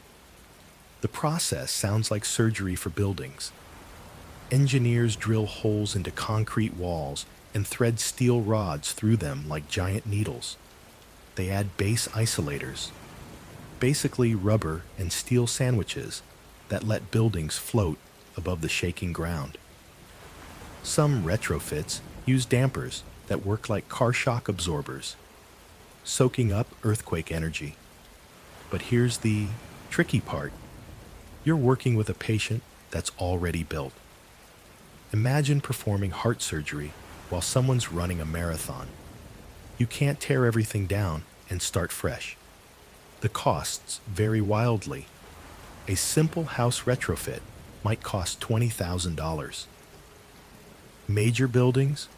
We're talking millions. Still cheaper than rebuilding after everything collapses, though. Japan leads this game. They've retrofitted over 1 million buildings since the 1995 Kobe earthquake taught them some expensive lessons. However, even the smartest retrofitting can't solve every earthquake challenge. Sometimes the ground itself becomes the enemy. When disaster strikes and buildings collapse, every second becomes precious beyond measure. Emergency response teams have turned earthquake aftermath into a carefully choreographed dance against time. The golden rule? 72 hours. That's your window for finding survivors trapped in rubble. After 3 days, survival rates plummet dramatically. But here's what's fascinating. Modern response teams can mobilize internationally within 6 hours of a major quake. Japan leads this emergency ballet. Their disaster response robots can squeeze through gaps smaller than a pizza box, equipped with cameras and microphones to detect signs of life. These mechanical heroes saved dozens during recent earthquakes, reaching places too dangerous for human rescuers. Then there's the airplane trick most people never hear about. Specially equipped aircraft can map earthquake damage in real time using thermal imaging. They spot heat signatures of survivors and identify the most critical areas for ground teams. Pretty clever, right? International cooperation becomes almost supernatural during these moments. Countries that might disagree politically suddenly share resources seamlessly. Search dogs from Germany work alongside rescue specialists from Mexico, all coordinated through satellite communications. The logistics are mind-boggling. Within hours, entire field hospitals materialize from nothing. But even with all this impressive coordination, there's something much more immediate happening right beneath our feet during every earthquake. Wild animals living in earthquake zones have developed some pretty amazing survival strategies over millions of years. Take the Japanese macaques, for example. These clever monkeys have learned to recognize the subtle ground vibrations that happen before major shakes. They'll suddenly stop what they're doing and move to open areas, away from trees that might fall. But here's what's really fascinating. Some animals have actually evolved physical adaptations for seismic life. Certain bird species in California build their nests with extra flexibility, using materials that can sway without breaking apart. Smart little architects, if you ask me. Desert tortoises in earthquake-prone areas dig their burrows differently than their cousins in stable regions. They create multiple escape routes and reinforce the walls with rocks. These guys have been perfecting their earthquake-proof homes for thousands of years. Marine life gets hit hard too. Whales and dolphins often beach themselves after underwater earthquakes because the seismic waves mess with their navigation systems. The sound travels 4 times faster through water, creating a kind of acoustic chaos that confuses their sonar. Even insects adapt. Ants in seismic zones build colonies with shock-absorbing chambers and emergency tunnels. They've basically invented their own earthquake engineering without taking a single construction class. While animals adapt to Earth shaking, humans have found ways to harness the mathematical beauty hidden within those chaotic seismic waves. Earthquake waves follow mathematical principles so elegant they'd make your high school math teacher weep with joy. These aren't random vibrations. They're governed by precise equations that describe exactly how energy travels through rock. The wave equation looks deceptively simple on paper. But when seismologists plug in real-world variables like rock density, elasticity, and fault geometry, the calculations become mind-bending. We're talking about formulas that predict how fast a P wave will race through granite versus how slowly an S wave crawls through soft sediment. Here's where it gets wild. The math can actually predict ground motion before it happens. Engineers feed earthquake scenarios into computer models, and out pops a detailed forecast of how buildings will shake. It's like having a crystal ball, except instead of mystical powers, it runs on calculus. The most beautiful part? These equations work whether you're dealing with a tiny tremor or a magnitude 9 monster. The same mathematical relationships scale up and down perfectly. An earthquake in your backyard follows identical wave physics to the massive Tohoku disaster. But here's what really blows my mind. Sometimes the math reveals things our instruments missed. Researchers can spot hidden fault systems just by analyzing wave patterns that don't quite match their predictions. Speaking of hidden discoveries, wait until you hear what happens when researchers actually drill directly into active earthquake zones. Deep beneath active fault zones, teams of researchers drill into the Earth's most dangerous neighborhoods. These aren't your typical oil drilling operations. We're talking about deliberately boring holes into fractures that could unleash devastating earthquakes at any moment. The San Andreas Fault Observatory at Depth Project dropped instruments nearly 2 miles down into California's most famous geological troublemaker. Think of it as performing surgery on a sleeping giant. Scientists wanted to understand what happens right at the source when rocks finally give up and snap. What they discovered down there was absolutely wild. The fault zone isn't just a simple crack. It's more like a blender filled with crushed rock, clay, and mysterious fluids that somehow keep everything lubricated. Temperature readings showed it's hot enough to bake cookies down there. But here's where things get really interesting. The drilling itself sometimes triggers tiny earthquakes. Imagine trying to study a nervous system by poking it with needles. Every sample they bring up tells a story of incredible pressure and geological violence that's been building for decades. Japanese researchers have drilled even deeper into their fault systems, reaching depths where the pressure would crush a submarine instantly.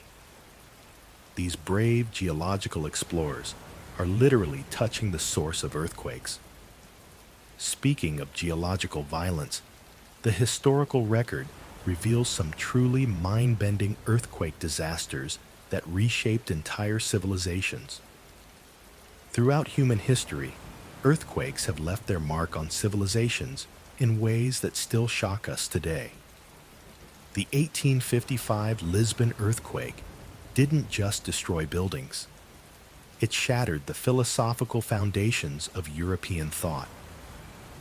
Voltaire witnessed the devastation and questioned everything he believed about divine providence. How could a benevolent God allow such random destruction? But here's what's fascinating. That disaster actually birthed modern seismology. Scientists stopped blaming supernatural forces and started studying geological ones. Talk about turning tragedy into progress. The 1923 Tokyo earthquake killed over 100,000 people, yet it taught Japan lessons that save lives today. Their building codes became the gold standard worldwide. Sometimes the worst disasters create the best defenses. Ancient Antioch experienced so many devastating earthquakes that historians called it the unlucky city. 6 major quakes between 500 and 800 AD literally shook an empire's eastern capital into decline. Geography shaped geopolitics in ways most people never realize. The 1812 New Madrid earthquakes in Missouri were so powerful they made the Mississippi River flow backward temporarily. Church bells rang in Boston from the vibrations. Imagine explaining that to your insurance company today. Each historical catastrophe became humanity's earthquake education program. We learned building techniques, emergency responses, and geological understanding through trial and very expensive error. Speaking of expensive lessons, let's explore how modern infrastructure handles these geological challenges. When the ground starts shaking, your car might suddenly feel like it's driving on jelly. Roads crack open like someone split them with a giant zipper. Bridges sway like they're dancing to music only they can hear. But here's what most people don't realize. Modern infrastructure is basically playing an endless game of earthquake poker. Engineers bet billions on how much shaking their creations can handle. Sometimes they win. Sometimes, well, let's just say Mother Nature doesn't always play fair. Take the Bay Bridge during the 1989 Loma Prieta earthquake. A 50-foot section of the upper deck just decided to take a little nap on the lower level. One moment, commuters were heading home. The next, they were staring at a concrete sandwich nobody ordered. Railways get particularly cranky during earthquakes. Train tracks can twist into abstract art sculptures. The Japanese figured this out early. Their bullet trains have sensors that slam on the brakes faster than you can say earthquake. These trains literally feel the ground's mood swings before passengers do. Underground utilities become spaghetti during major quakes. Water mains burst, creating instant urban geysers. Gas lines rupture, turning neighborhoods into potential barbecue zones. Power lines snap like guitar strings during a rock concert. The really fascinating part? Some infrastructure actually gets stronger after earthquakes, thanks to upgraded designs born from hard-learned lessons. When a major earthquake strikes, the drama doesn't end when the initial shaking stops. Aftershocks are like geological echoes, rippling through the earth for weeks, months, or even years after the main event. These aren't random tremors. They follow surprisingly predictable patterns that scientists can actually calculate. Here's what's happening underground. The main earthquake tears through rock, creating a massive rupture zone that can stretch for hundreds of miles. But this violent break doesn't happen perfectly. It leaves behind a stressed, fractured mess of rock that's still adjusting to its new reality. Think of it like a broken bone that keeps aching long after the initial injury. The largest aftershock typically measures about 1 magnitude smaller than the main quake. A magnitude 7 earthquake will usually produce a magnitude 6 aftershock within days. But here's where it gets wild. Some aftershocks can be almost as powerful as the original earthquake, earning the terrifying nickname doublet events. Scientists use something called Omori's Law to predict aftershock behavior. This formula, developed over a century ago, shows that aftershocks decrease in frequency following a predictable mathematical curve. The rate drops roughly in proportion to 1 divided by time since the main shock. California's Loma Prieta earthquake in 1989 produced over 20,000 aftershocks. Some lasted more than a year. But what happens when aftershocks themselves become bigger than anyone expected? Teaching kids about earthquakes requires a delicate balance. You can't terrify them, but you can't sugarcoat the reality either. Japanese schools have mastered this art better than anyone else. Every month, without fail, Japanese students practice earthquake drills. The alarm sounds, and within seconds, thousands of kids drop under their desks. No panic, no chaos. Just practice precision that could save their lives. But here's what's brilliant about their approach. They make it normal. Kids grow up understanding that earthquakes are just part of life, like rain or snow. They learn to respect the danger without living in fear of it. California schools have adopted similar programs, though with less frequency. Students practice drop, cover, and hold on until it becomes muscle memory. The key is repetition without trauma. Teachers face a unique challenge here. How do you explain that the ground beneath your feet might suddenly shake violently? Creative educators use analogies, comparing earthquakes to a dog shaking water off its fur, or jello wiggling on a plate. Some schools even have earthquake simulators, safe platforms that recreate ground motion. Kids experience the sensation in a controlled environment, preparing them for the real thing. The most effective programs don't just teach safety procedures. They explain the science behind earthquakes in simple terms, turning fear into fascination. Speaking of technology, making earthquakes safer to understand. Modern earthquake monitoring has become a technological marvel that would seem like magic to ancient civilizations. Today's seismometers are so sensitive they can detect ground movements smaller than the width of an atom. These instruments pick up vibrations from earthquakes happening thousands of miles away, processing data faster than you can blink. The global seismic network operates like a planetary nervous system. Over 15,000 monitoring stations spread across every continent, including Antarctica. Each station constantly listens to Earth's underground whispers, transmitting data through satellite links and fiber optic cables. When an earthquake strikes anywhere on the planet, multiple stations triangulate its exact location within minutes.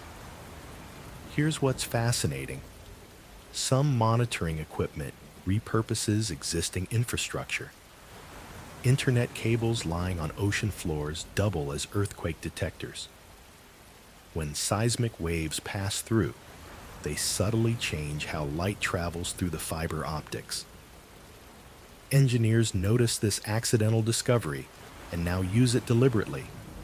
The speed of modern processing amazes even veteran seismologists. Artificial intelligence algorithms sift through massive amounts of data, separating actual earthquakes from false signals caused by trucks, trains, or construction work. These systems learn patterns, becoming smarter with each recorded event. But all this technology depends on one crucial element that most people never consider: the precise timing systems that keep everything synchronized. When that devastating earthquake finally stops shaking, insurance adjusters become modern-day detectives. They crawl through rubble with clipboards and cameras, trying to figure out exactly what Mother Nature owes you. But here's where it gets tricky. Most standard homeowners' policies don't cover earthquake damage. That's right, the same insurance that protects you from a neighbor's tree falling on your roof won't help when the entire ground decides to do the cha-cha. Earthquake insurance is sold separately And it's expensive, really expensive. In California, premiums can cost thousands of dollars annually for coverage that might never get used. It's like paying for an umbrella that only works during purple rain. The claims process itself is fascinating chaos. Adjusters must distinguish between earthquake damage and pre-existing problems. Did that crack appear during the quake, or was your foundation already playing hide-and-seek with gravity? Insurance companies employ geologists and engineers who analyze ground motion data, comparing it to damage patterns. They create detailed maps showing exactly how the Earth moved, then match those movements to specific types of destruction. The payout calculations involve complex algorithms that would make your math teacher weep with joy. But there's something even more intricate than insurance claims happening beneath our feet. The geological processes that determine where these financial disasters will strike next. Rock types aren't just pretty specimens in geology classes. They're the secret architects determining how violently the ground will shake during an earthquake. The bedrock beneath your feet could be your best friend or your worst nightmare when seismic waves arrive. Hard granite acts like a solid highway for earthquake energy, letting waves zip through with minimal amplification. But soft, sedimentary rocks? They're like geological amplifiers, turning moderate shaking into bone-rattling chaos. The difference can mean life or death in a major quake. Mexico City learned this lesson the hard way in 1985. The city sits on ancient lakebed sediments that turned a distant earthquake into a local catastrophe. Buildings hundreds of miles from the epicenter collapsed, while structures closer to the fault remained standing. The soft clay beneath the city grabbed those seismic waves and shook them like a maraca. Then there's liquefaction, when earthquake shaking turns solid ground into quicksand. Sand and silt, saturated with water, lose all their strength, causing buildings to sink and tilt at impossible angles. San Francisco's Marina District demonstrated this perfectly in 1989, with million-dollar homes suddenly leaning like drunken sailors. The geological history written in rock layers tells an even more fascinating story about earthquake patterns spanning millennia. When disaster strikes without warning, those first 72 hours separate survivors from casualties. Most earthquake emergency kits look like they were packed by someone who's never actually lived through a real disaster. Here's what really matters. 1 gallon of water per person per day sounds reasonable until you realize that's just for drinking. You'll need extra for basic hygiene and cooking. Store it in multiple containers because a single large jug becomes useless when it cracks during the shaking. Food gets tricky. Forget those expensive freeze-dried camping meals. Canned goods work better, but only if you remember the manual can opener. I learned this the hard way during a power outage, standing in my kitchen, holding a can of beans like it was an unsolvable puzzle. The real game changer? Cash and small bills. Credit card machines don't work without electricity, and ATMs become expensive paperweights. Keep enough for several days of basic supplies. Most people overlook work gloves and sturdy shoes stored right beside their bed. Glass becomes your enemy after earthquakes, and bare hands can't move debris safely. A headlamp beats flashlights every time. You need both hands free. But here's something most emergency lists miss entirely. The psychological supplies that keep families functioning when everything familiar disappears. When a massive earthquake strikes anywhere on Earth, something remarkable happens within hours. Countries that might disagree on trade, politics, or territorial disputes suddenly become best friends united by a common mission: saving lives. The speed is honestly mind-blowing.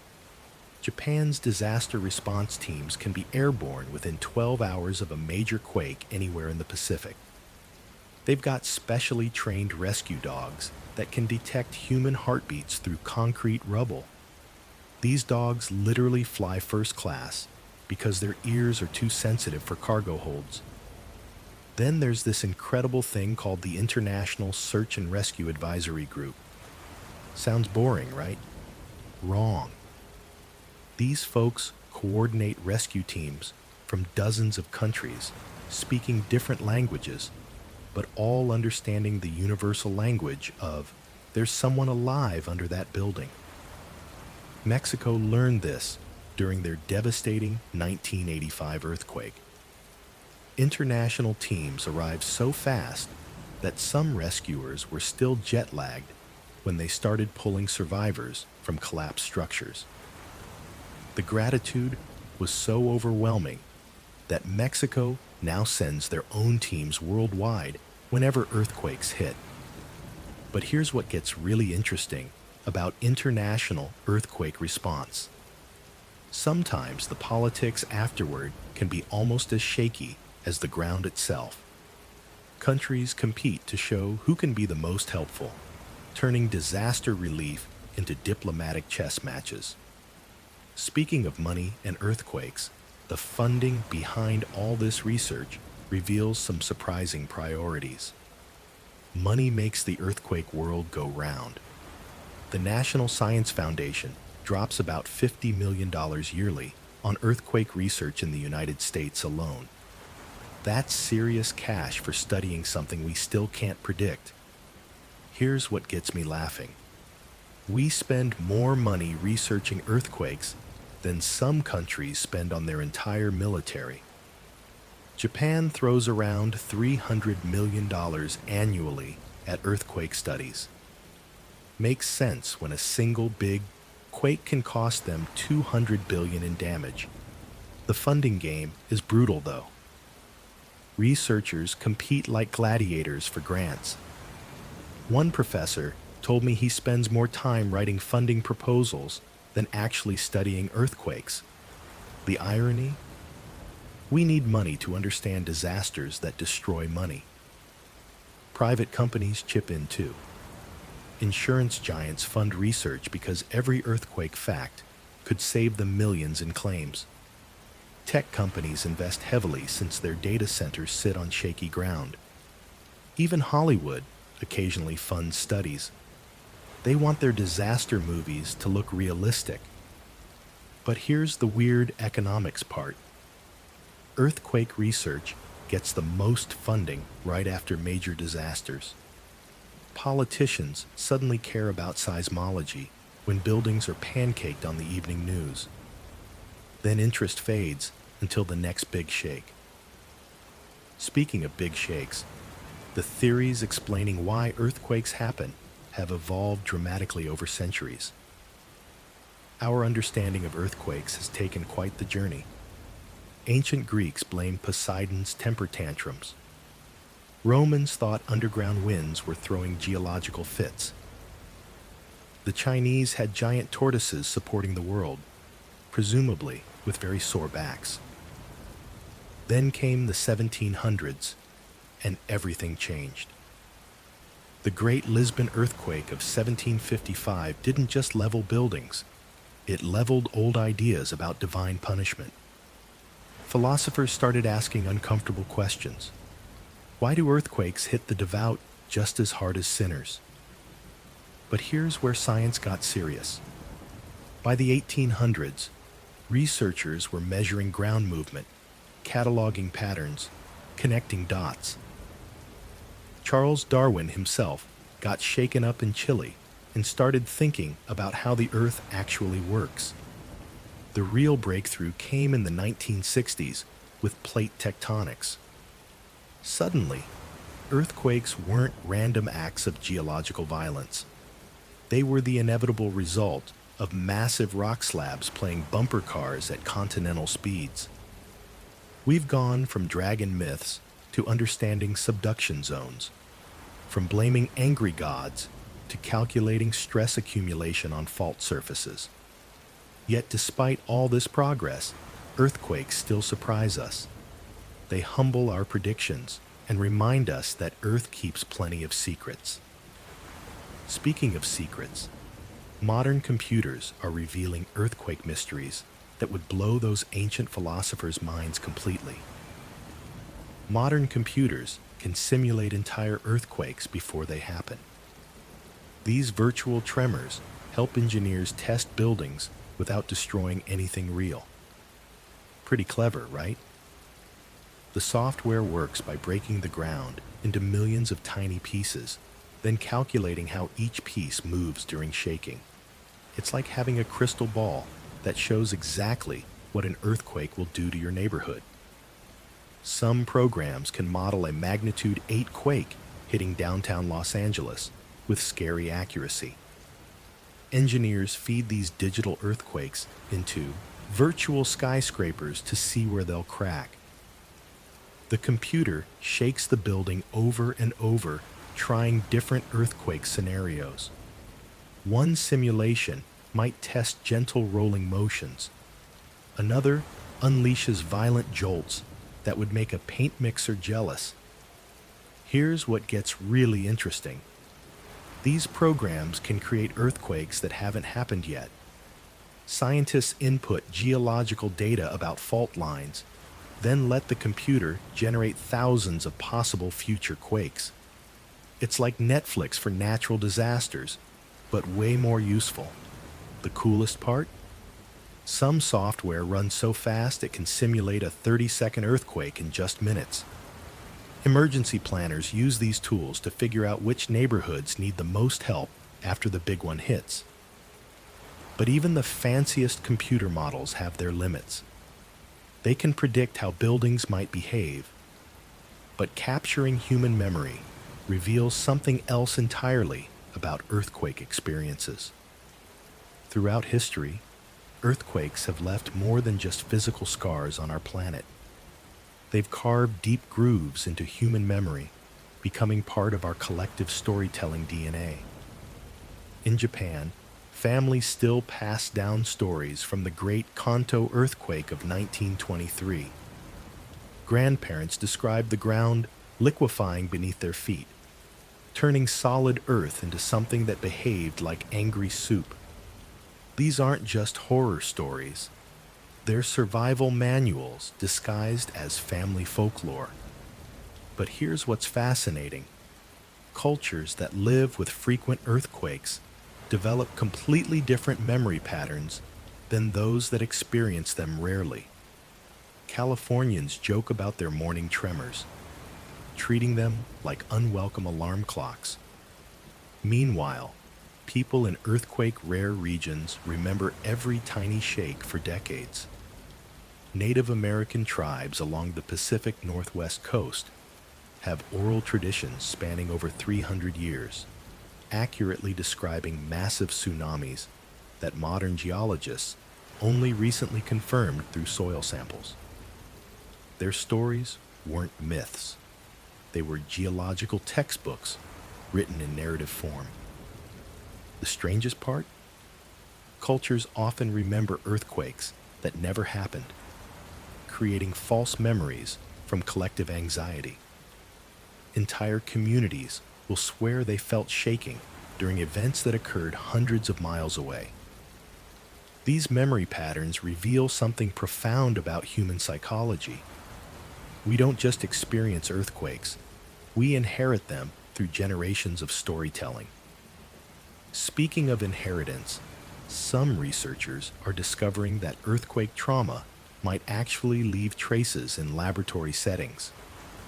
Deep underground at Stanford University, researchers create tiny earthquakes inside glass containers. They squeeze rock samples until they crack, studying how faults behave under pressure. It's like watching the Earth's biggest tantrums in miniature. These lab experiments reveal secrets that would take centuries to observe in nature. Scientists heat rocks to scorching temperatures, then cool them rapidly. They inject fluids at high pressure, watching how water affects fault slip. Some experiments last months, slowly building stress until the moment of rupture. The coolest part? They can replay the same earthquake scenario dozens of times. Real earthquakes happen once and leave behind clues. Lab quakes can be rewound and studied frame by frame. Researchers discovered that fault surfaces aren't smooth like we once thought. Under microscopes, they look like mountain ranges covered in tiny scratches and grooves. Each bump and valley tells a story about previous ruptures. One experiment showed how earthquakes can actually strengthen faults temporarily. The intense heat from friction welds rock particles together, creating stronger bonds than before. It's nature's way of spot welding the earth back together. These miniature disasters help engineers design better buildings. Every crack in a lab sample teaches us something about the massive forces brewing beneath our feet. But how do scientists translate these tiny tremors into real-world earthquake predictions? The future of earthquake engineering isn't just about stronger buildings. It's about smart ones. Engineers are developing structures that literally think their way through earthquakes, using sensors and algorithms to adapt in real time as the ground shakes beneath them. Take shape memory alloys, for instance. These remarkable materials can bend and twist during an earthquake, then snap back to their original form once the shaking stops. It's like having a building with a photographic memory of what it's supposed to look like. Pretty wild, right? Then there's the concept of self-healing concrete. When cracks form during seismic events, dormant bacteria embedded in the material wake up and produce limestone to seal the damage. Your building essentially fixes itself while you sleep. But here's where things get really interesting. Future earthquake-resistant structures might actually move with the tremors rather than fighting them. Engineers are designing buildings on tracks that can slide horizontally, disconnecting from the ground's violent motion entirely. Some researchers are even exploring buildings that can temporarily change their shape during earthquakes. Walls that soften, floors that become flexible, entire structures that transform from rigid to fluid and back again. The most ambitious projects involve entire city blocks designed as single, integrated seismic systems. But knowing when these engineering marvels might save lives requires understanding something equally fascinating. Earthquake hazard maps look like colorful weather forecasts, except they're predicting geological chaos instead of rain. These rainbow-colored charts show where Earth is most likely to throw its next tantrum. And trust me, some neighborhoods are definitely not winning this lottery. California's maps practically glow red with danger. The San Andreas fault system paints a crimson stripe down the state like a geological warning sign. Meanwhile, places like Florida appear boringly green, which honestly sounds pretty appealing when you're considering where to retire. But here's where it gets tricky. These maps aren't fortune tellers. They're showing probability over decades, not next Tuesday's schedule. A red zone means higher risk, not guaranteed disaster. Think of it like earthquake roulette. Some numbers just come up more often. The maps blend historical data with geological detective work. Scientists examine fault lines, study ancient earthquakes preserved in rock layers, and calculate stress accumulation rates. It's like CSI for continental drift. Insurance companies love these maps almost as much as they hate them. Higher risk zones mean higher premiums, which makes perfect sense until you're writing the check. Real estate agents, however, tend to mysteriously forget mentioning hazard maps during house tours. Speaking of social dynamics, earthquakes create fascinating patterns in how communities respond to disasters. When disaster strikes, something fascinating happens to human behavior. We don't just panic and run around like headless chickens. Instead, communities transform into something resembling well-oiled machines, often within hours of a major earthquake. Take the 1994 Northridge earthquake in Los Angeles. Within minutes of the 6.7 magnitude tremor, neighbors who barely knew each other were organizing rescue efforts. People formed human chains to move debris. Strangers shared water, food, and generators without hesitation. But here's what's really interesting. Social hierarchies temporarily dissolve during these emergencies. The millionaire CEO takes orders from a construction worker who knows about structural damage. The quiet librarian becomes the information hub, coordinating resources through ham radio. Emergency response researchers call this the therapeutic community effect. Earthquakes strip away our daily pretenses and reveal our fundamental need for cooperation. Social media amplifies this phenomenon now. Facebook groups pop up instantly, coordinating everything from pet rescues to elderly check-ins. However, this unity doesn't last forever. Studies show the honeymoon period typically fades after 2 to 3 weeks as normal social patterns reassert themselves. The construction worker goes back to taking orders from the CEO. Yet understanding how people naturally organize during chaos helps emergency planners design better response systems. Speaking of systems, assessing the actual damage after an earthquake requires its own specialized approach. When an earthquake strikes, the chaos feels overwhelming. But within hours, teams of experts arrive with clipboards, measuring devices, and a mission that would make insurance adjusters jealous. These damage assessment specialists can walk through a disaster zone and tell you exactly how much Mother Nature's temper tantrum cost.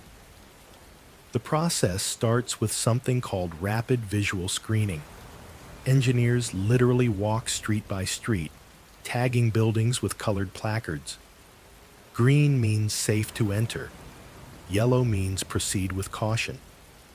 Red means stay the hell out, unless you enjoy playing structural roulette. But here's what's fascinating. They can estimate repair costs just by looking at crack patterns. A diagonal crack in a wall tells a completely different story than a horizontal one. It's like reading earthquake hieroglyphics, except the message is always about money. The technology gets wild too. Drones equipped with high-resolution cameras now map entire neighborhoods in hours, creating detailed damage inventories faster than you can file an insurance claim. Some teams use laser scanners that measure building deformation down to millimeters. The weirdest part? They've developed damage scales that sound like video game ratings. Slight, moderate, extensive, complete. Each category triggers different response protocols and funding mechanisms. Speaking of nature's power, though, earthquakes don't just break our stuff. They completely reshape the environment around us. Earthquakes don't just shake buildings and rattle nerves. They completely transform the natural world in ways that would make any landscape architect weep with envy. When the ground splits open during major quakes, entire river systems can change course overnight. The Koshi River in Nepal decided to take a scenic detour after a particularly enthusiastic tremor, abandoning its old path like a teenager moving out of their parents' house. Suddenly, thousands of acres became either desert or swampland. But here's where nature gets creative. Those fresh fault scarps, they become instant waterfalls. New hot springs bubble up from previously unknown depths. Mountain ranges literally grow taller or shorter, depending on which direction the rocks decide to jump. Forest ecosystems get the shock of their lives too. Trees snap like matchsticks, creating massive clearings that become perfect nurseries for pioneer plant species. It's like Mother Nature hitting the reset button on her garden design. The most fascinating part happens underground. Earthquake vibrations can actually improve soil drainage in some areas while creating impermeable barriers in others.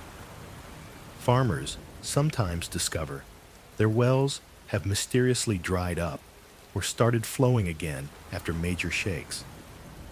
Wildlife adapts with remarkable speed to these instant habitat changes. What takes human urban planners decades to accomplish, earthquakes finish in minutes. Speaking of human planning, the way we inspect buildings after these geological makeovers reveals some surprising truths about structural safety. When an earthquake hits, who decides if your building is safe to enter?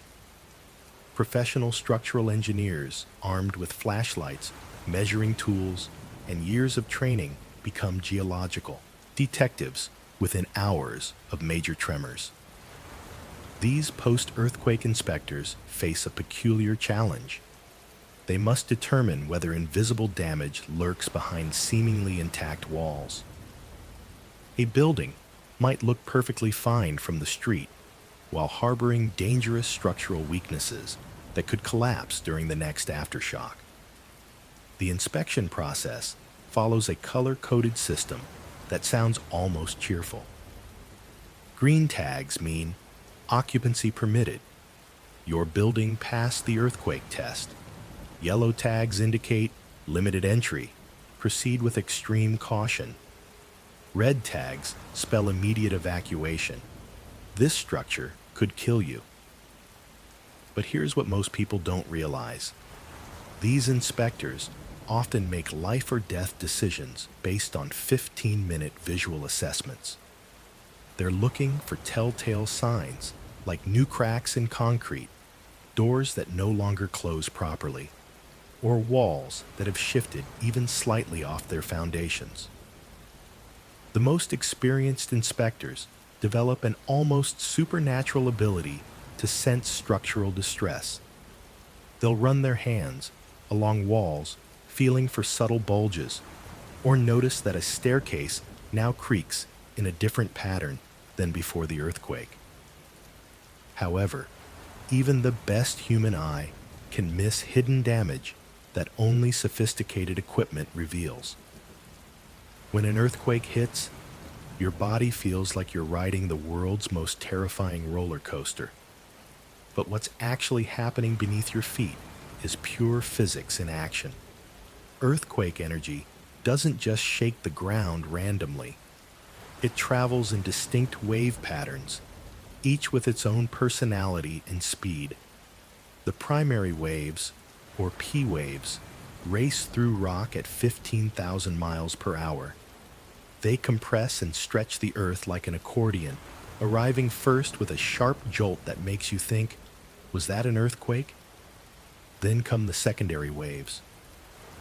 S waves move side to side, creating that nauseating rolling motion that turns your stomach inside out. They're slower, but pack more punch, responsible for most of the damage you see after major quakes. Here's where physics gets really wild. When these waves hit different soil types, they don't just pass through politely. Clay amplifies shaking like a giant speaker, while bedrock dampens it. That's why identical buildings can suffer completely different fates just blocks apart. Wave interference creates the most bizarre effects. When two seismic waves collide, they can either cancel each other out or combine into something monstrous. It's like geological music, except the symphony can level entire neighborhoods. The complexity of ground motion explains why earthquake engineering feels more like art than science sometimes. But understanding these wave patterns reveals something equally fascinating about how we actually prepare for disasters. When the ground starts shaking, you've got about 15 seconds before panic sets in. That's why earthquake preparedness drills exist, to turn those chaotic 15 seconds into life-saving muscle memory. Most people think drills are just for kids hiding under school desks. Wrong. The best prepared communities practice like they're training for the Olympics of disasters. Japan runs monthly earthquake drills in entire neighborhoods. Picture grandmothers timing themselves as they crawl under tables, office workers practicing evacuation routes, and families coordinating their emergency responses. The drill routine sounds simple. Drop, cover, hold on. But here's what makes it tricky. Your brain doesn't work normally during real earthquakes. That's why repetition matters so much. Fire departments discovered that people who practiced their response at least 12 times performed significantly better during actual emergencies.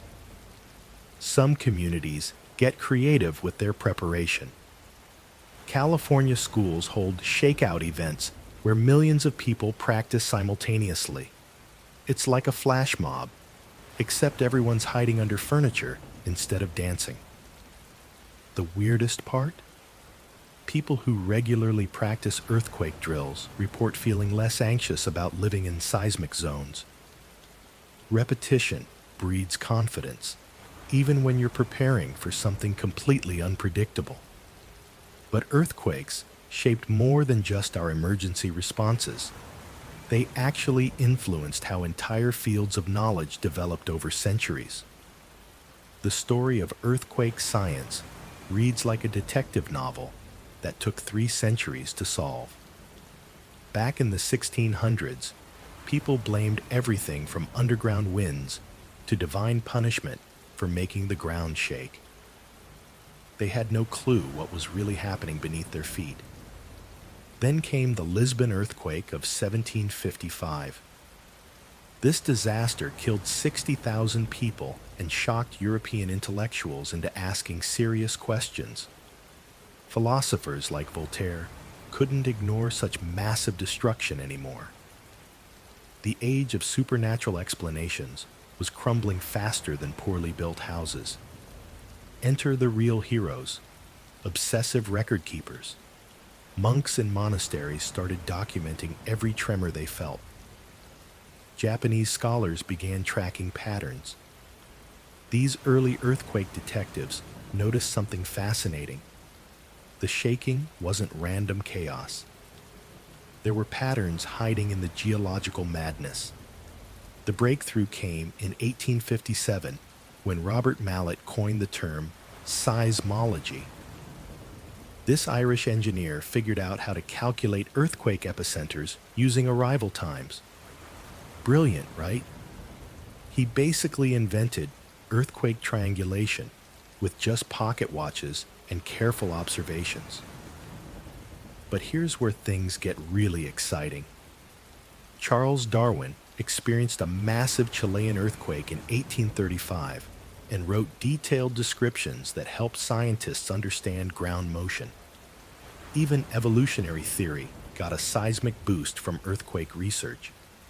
Speaking of communication during disasters, how do people actually stay connected when everything's shaking? Apart? When the ground stops shaking, your cell phone probably isn't working. Earthquake disasters have this nasty habit of taking down communication towers faster than a house of cards in a hurricane. The problem starts with the towers themselves. These massive steel structures might look sturdy, but they're surprisingly vulnerable to sideways motion. During the Northridge earthquake, dozens of cell towers toppled like oversized dominoes. Even if they stay upright, the shaking can knock equipment loose or damage delicate electronic components inside. But wait, there's more trouble brewing underground. Those fiber optic cables carrying internet signals? They run through the same fractured ground that just finished doing the earthquake shuffle. One good fault rupture can slice through communication lines like a geological knife through butter. Power outages compound the chaos.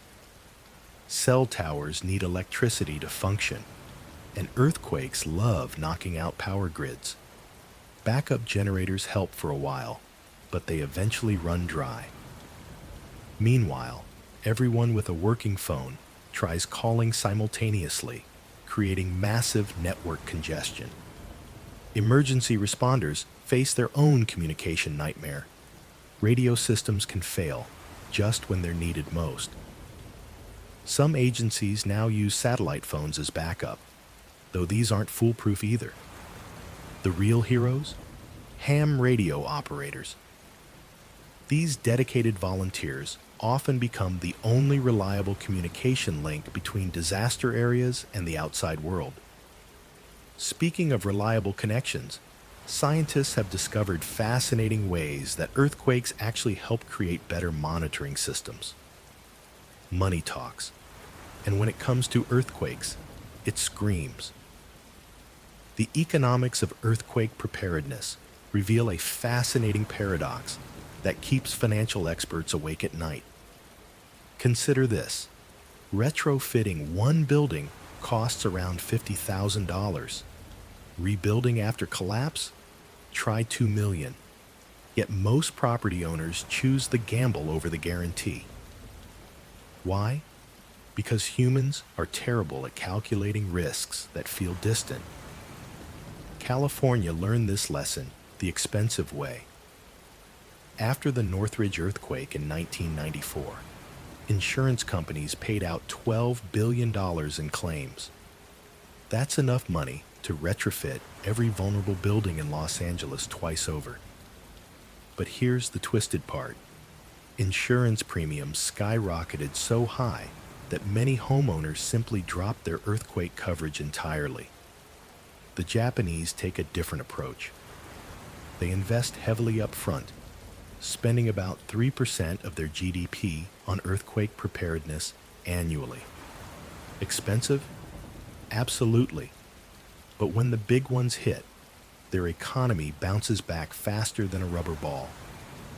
Banks now use something called catastrophe bonds, basically betting against Mother Nature with other people's money. If no major earthquake happens, investors get rich. If the ground shakes hard enough, they lose everything. The math is brutal, but simple. Pay now, or pay exponentially more later. Speaking of paying attention to patterns, researchers worldwide are discovering something remarkable about how earthquakes behave across international borders. When earthquake researchers from different countries work together, magic happens. Take the Global Seismographic Network, stations scattered across all 7 continents, including Antarctica, constantly sharing data. That lonely research station in the middle of nowhere, it might detect the earthquake that saves lives on the other side of the planet. But here's what makes this collaboration truly remarkable. Scientists don't just share their successes, they share their failures too. When the 2011 Tohoku earthquake caught everyone off guard, Japanese researchers immediately opened their entire database. Every measurement, every miscalculation, every surprise finding got shared globally within hours. The European Mediterranean Seismological Center processes data from over 150 different countries. Think about that coordination nightmare. Different time zones, languages, measurement systems, even political tensions. Yet when the ground shakes, borders disappear faster than you can say magnitude 7.5. Some of the best discoveries happen when researchers combine data sets they never intended to merge. Australian mining data mixed with Icelandic volcanic monitoring. That combo revealed new patterns in deep earthquake behavior that nobody saw coming. The International Seismological Center has been playing geological matchmaker since 1964, bringing together data from stations that might never communicate otherwise. Speaking of stations, though, the future of earthquake monitoring is getting a serious technological upgrade that'll blow your mind. The future of earthquake monitoring is arriving faster than most people realize. We're not talking about some distant tomorrow. These technologies are already being tested and deployed around the world right now. Artificial intelligence has become the newest recruit in our battle against seismic surprises. Machine learning algorithms can now analyze thousands of tiny tremors that human experts would miss completely. These digital detectives work around the clock, spotting patterns in earthquake data that took scientists decades to recognize manually. Well, turns out computers are pretty good at finding needles in haystacks when the haystack contains millions of seismic recordings. But here's where things get really wild. Fiber optic internet cables are accidentally becoming our most widespread earthquake detection network. Every time the ground moves, even slightly, it changes how light travels through these cables. Engineers originally noticed this as an annoying problem affecting internet speeds. Now they've turned this bug into a feature, creating a monitoring system that spans entire continents without installing a single new sensor. Smartphone networks are joining the party too. Your phone contains accelerometers sensitive enough to detect earthquake waves. When thousands of phones in an area simultaneously register shaking, the collective data creates an instant earthquake report. The really fascinating part? These systems might finally crack the code on something much more elusive. When earthquakes hit, some neighborhoods bounce back in months, while others struggle for years. The difference isn't luck, it's community resilience, and it starts long before the ground shakes. Take the Marina District in San Francisco. After the 1989 Loma Prieta earthquake, residents didn't just rebuild. They revolutionized how neighbors connect. They created earthquake buddy systems where elderly residents pair with younger families. Block parties became planning sessions disguised as barbecues. But here's what surprised researchers most. The strongest communities aren't always the wealthiest ones. A working-class neighborhood in Northridge, California, developed an incredible network after their devastating quake. Mrs. Chen, who spoke limited English, became the unofficial earthquake coordinator because she knew everyone's work schedule and could track who needed help. These communities share 3 secrets. First, they practice together regularly. Not boring drills, but fun events like earthquake potlucks, where families bring emergency food to share. Second, they map their skills. Who's a nurse? Who has a generator? Who knows how to shut off gas lines? Third, they embrace the Swiss cheese approach. Every person has gaps in their preparedness, but when you layer everyone's strengths together, those holes get covered. Well, building resilient communities requires precision in measuring what actually works during disasters. Modern earthquake measurement has reached mind-blowing levels of precision. Today's seismometers can detect ground movements smaller than the width of an atom. That's like measuring a vibration the size of a hydrogen nucleus while standing on a planet spinning through space at 67,000 miles per hour. The most sensitive instruments can pick up a person walking past the building. They register ocean waves crashing on distant shores. Even traffic from miles away shows up as tiny squiggles on their recordings. Talk about being a geological drama queen. These machines notice everything, But here's where it gets really wild. The challenge isn't detecting small movements anymore. It's figuring out which vibrations actually matter. A magnitude 2 earthquake in California might produce the same signal as a garbage truck hitting a pothole in downtown Los Angeles.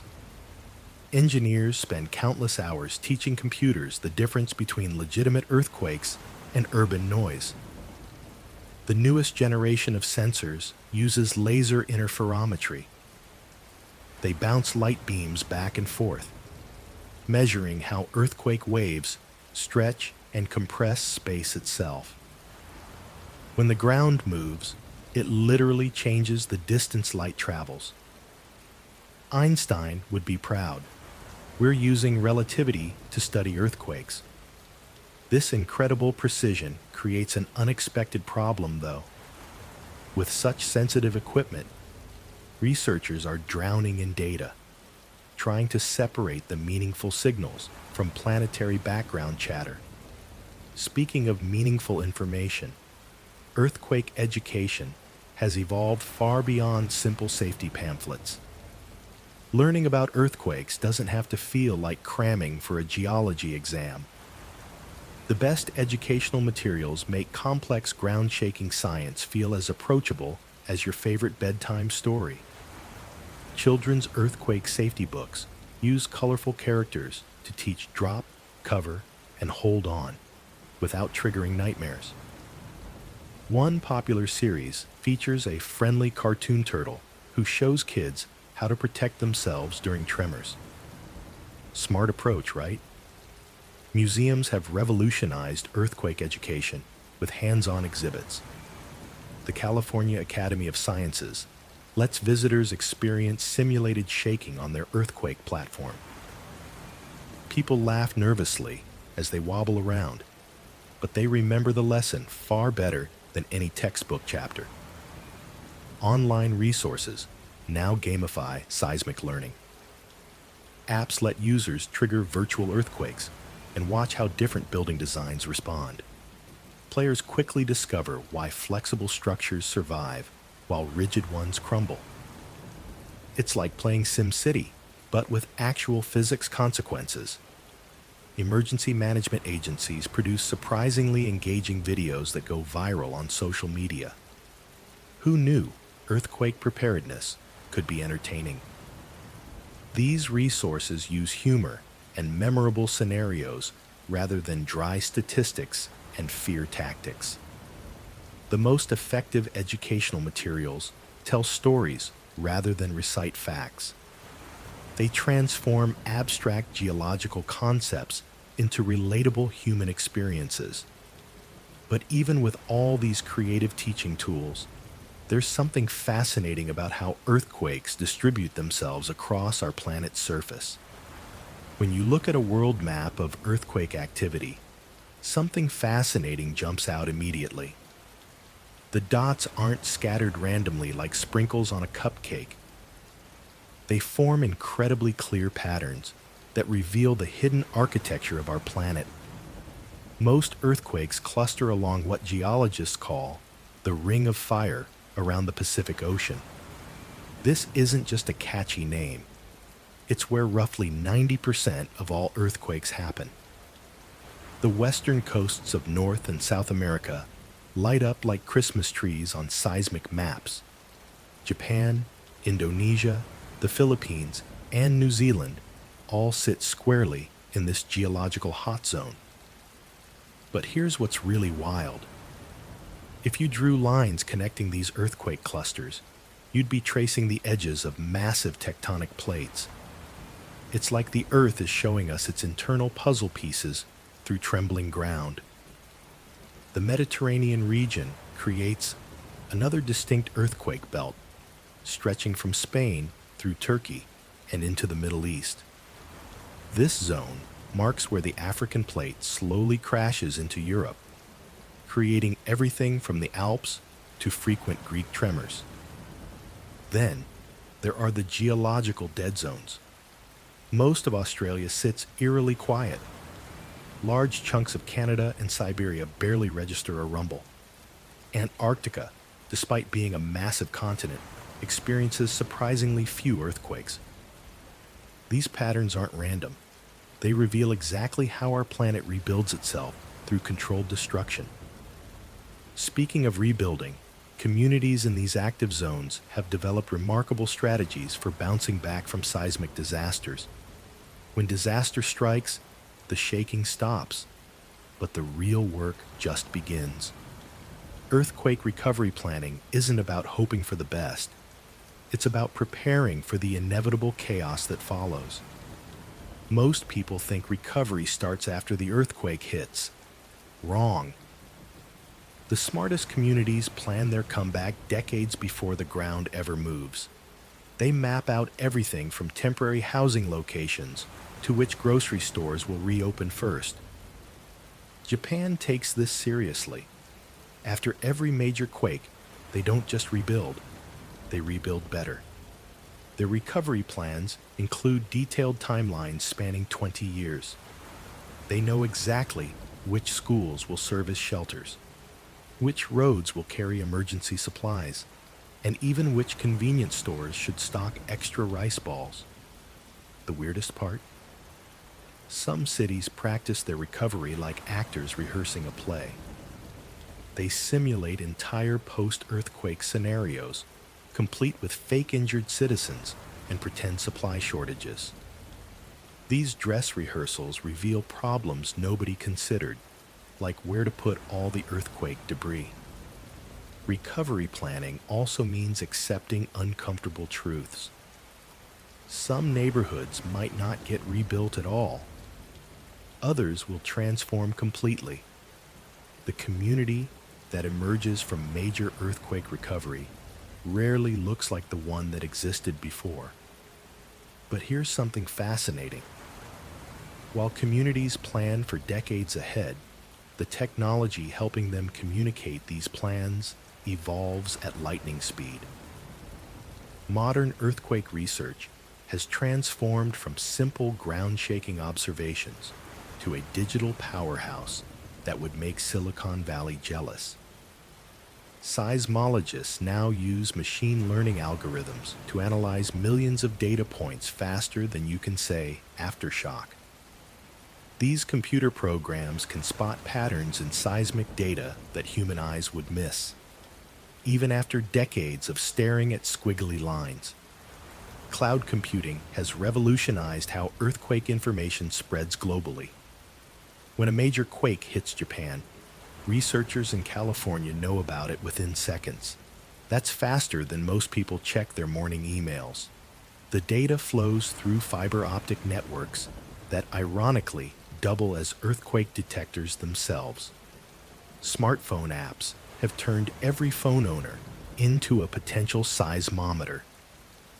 Your pocket computer can detect ground motion and automatically report it to central databases. It's like having millions of tiny earthquake detectors scattered across the planet, all working for free. Artificial intelligence now helps predict aftershock sequences with surprising accuracy.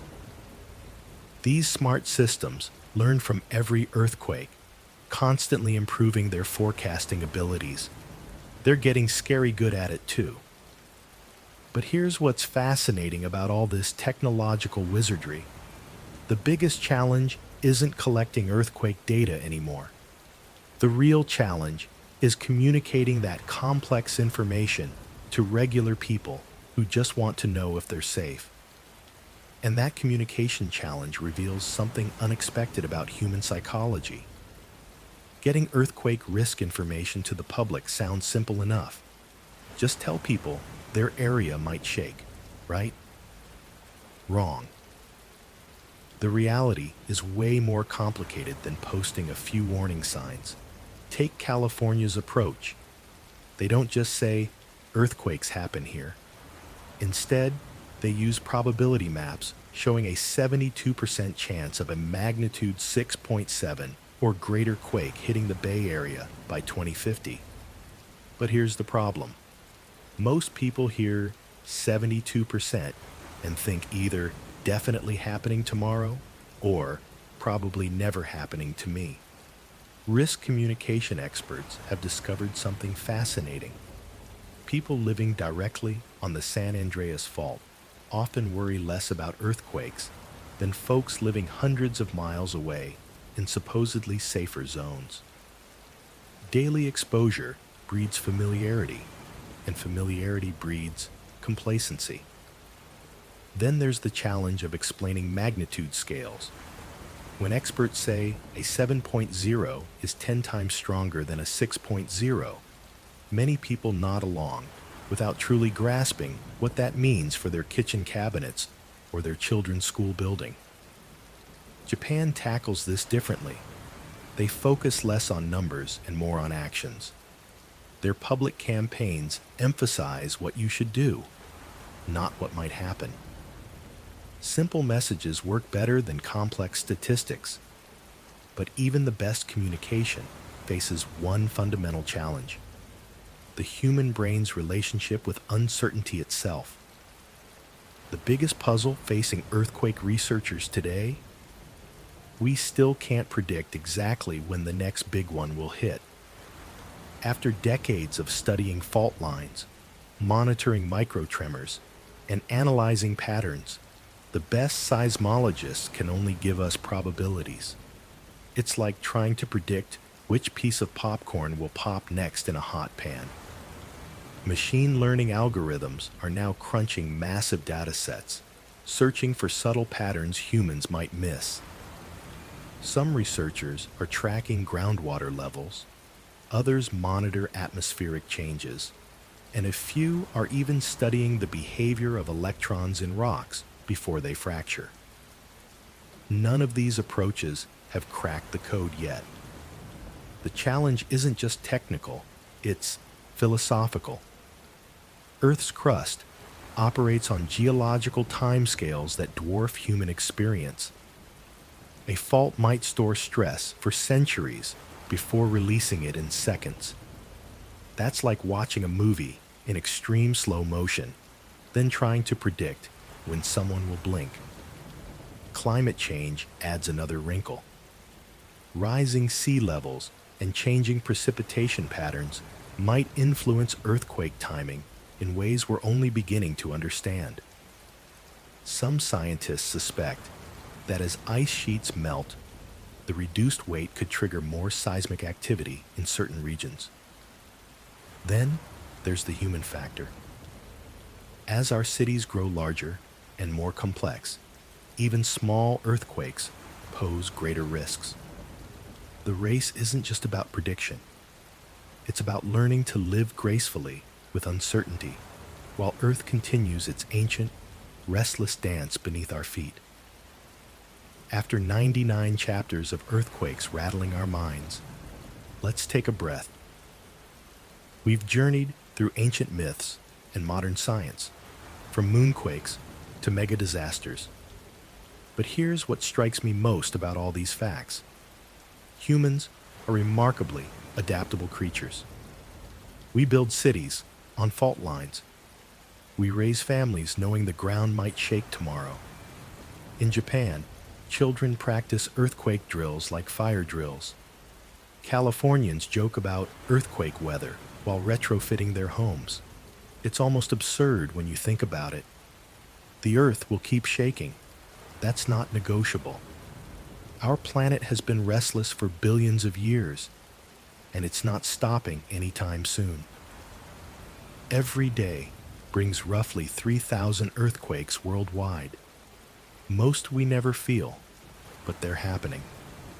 What fascinates me is how we've learned to dance with this uncertainty. We can't predict earthquakes, but we've built early warning systems. We can't stop them, but we design buildings that sway instead of snap. We accept that our solid ground isn't actually solid at all. Maybe that's the most profound earthquake fact of all. Living on this dynamic planet teaches us something essential about existence itself. Nothing is permanent. Everything moves. Change is the only constant. The Earth keeps its secrets, but we keep learning to live gracefully with the mystery.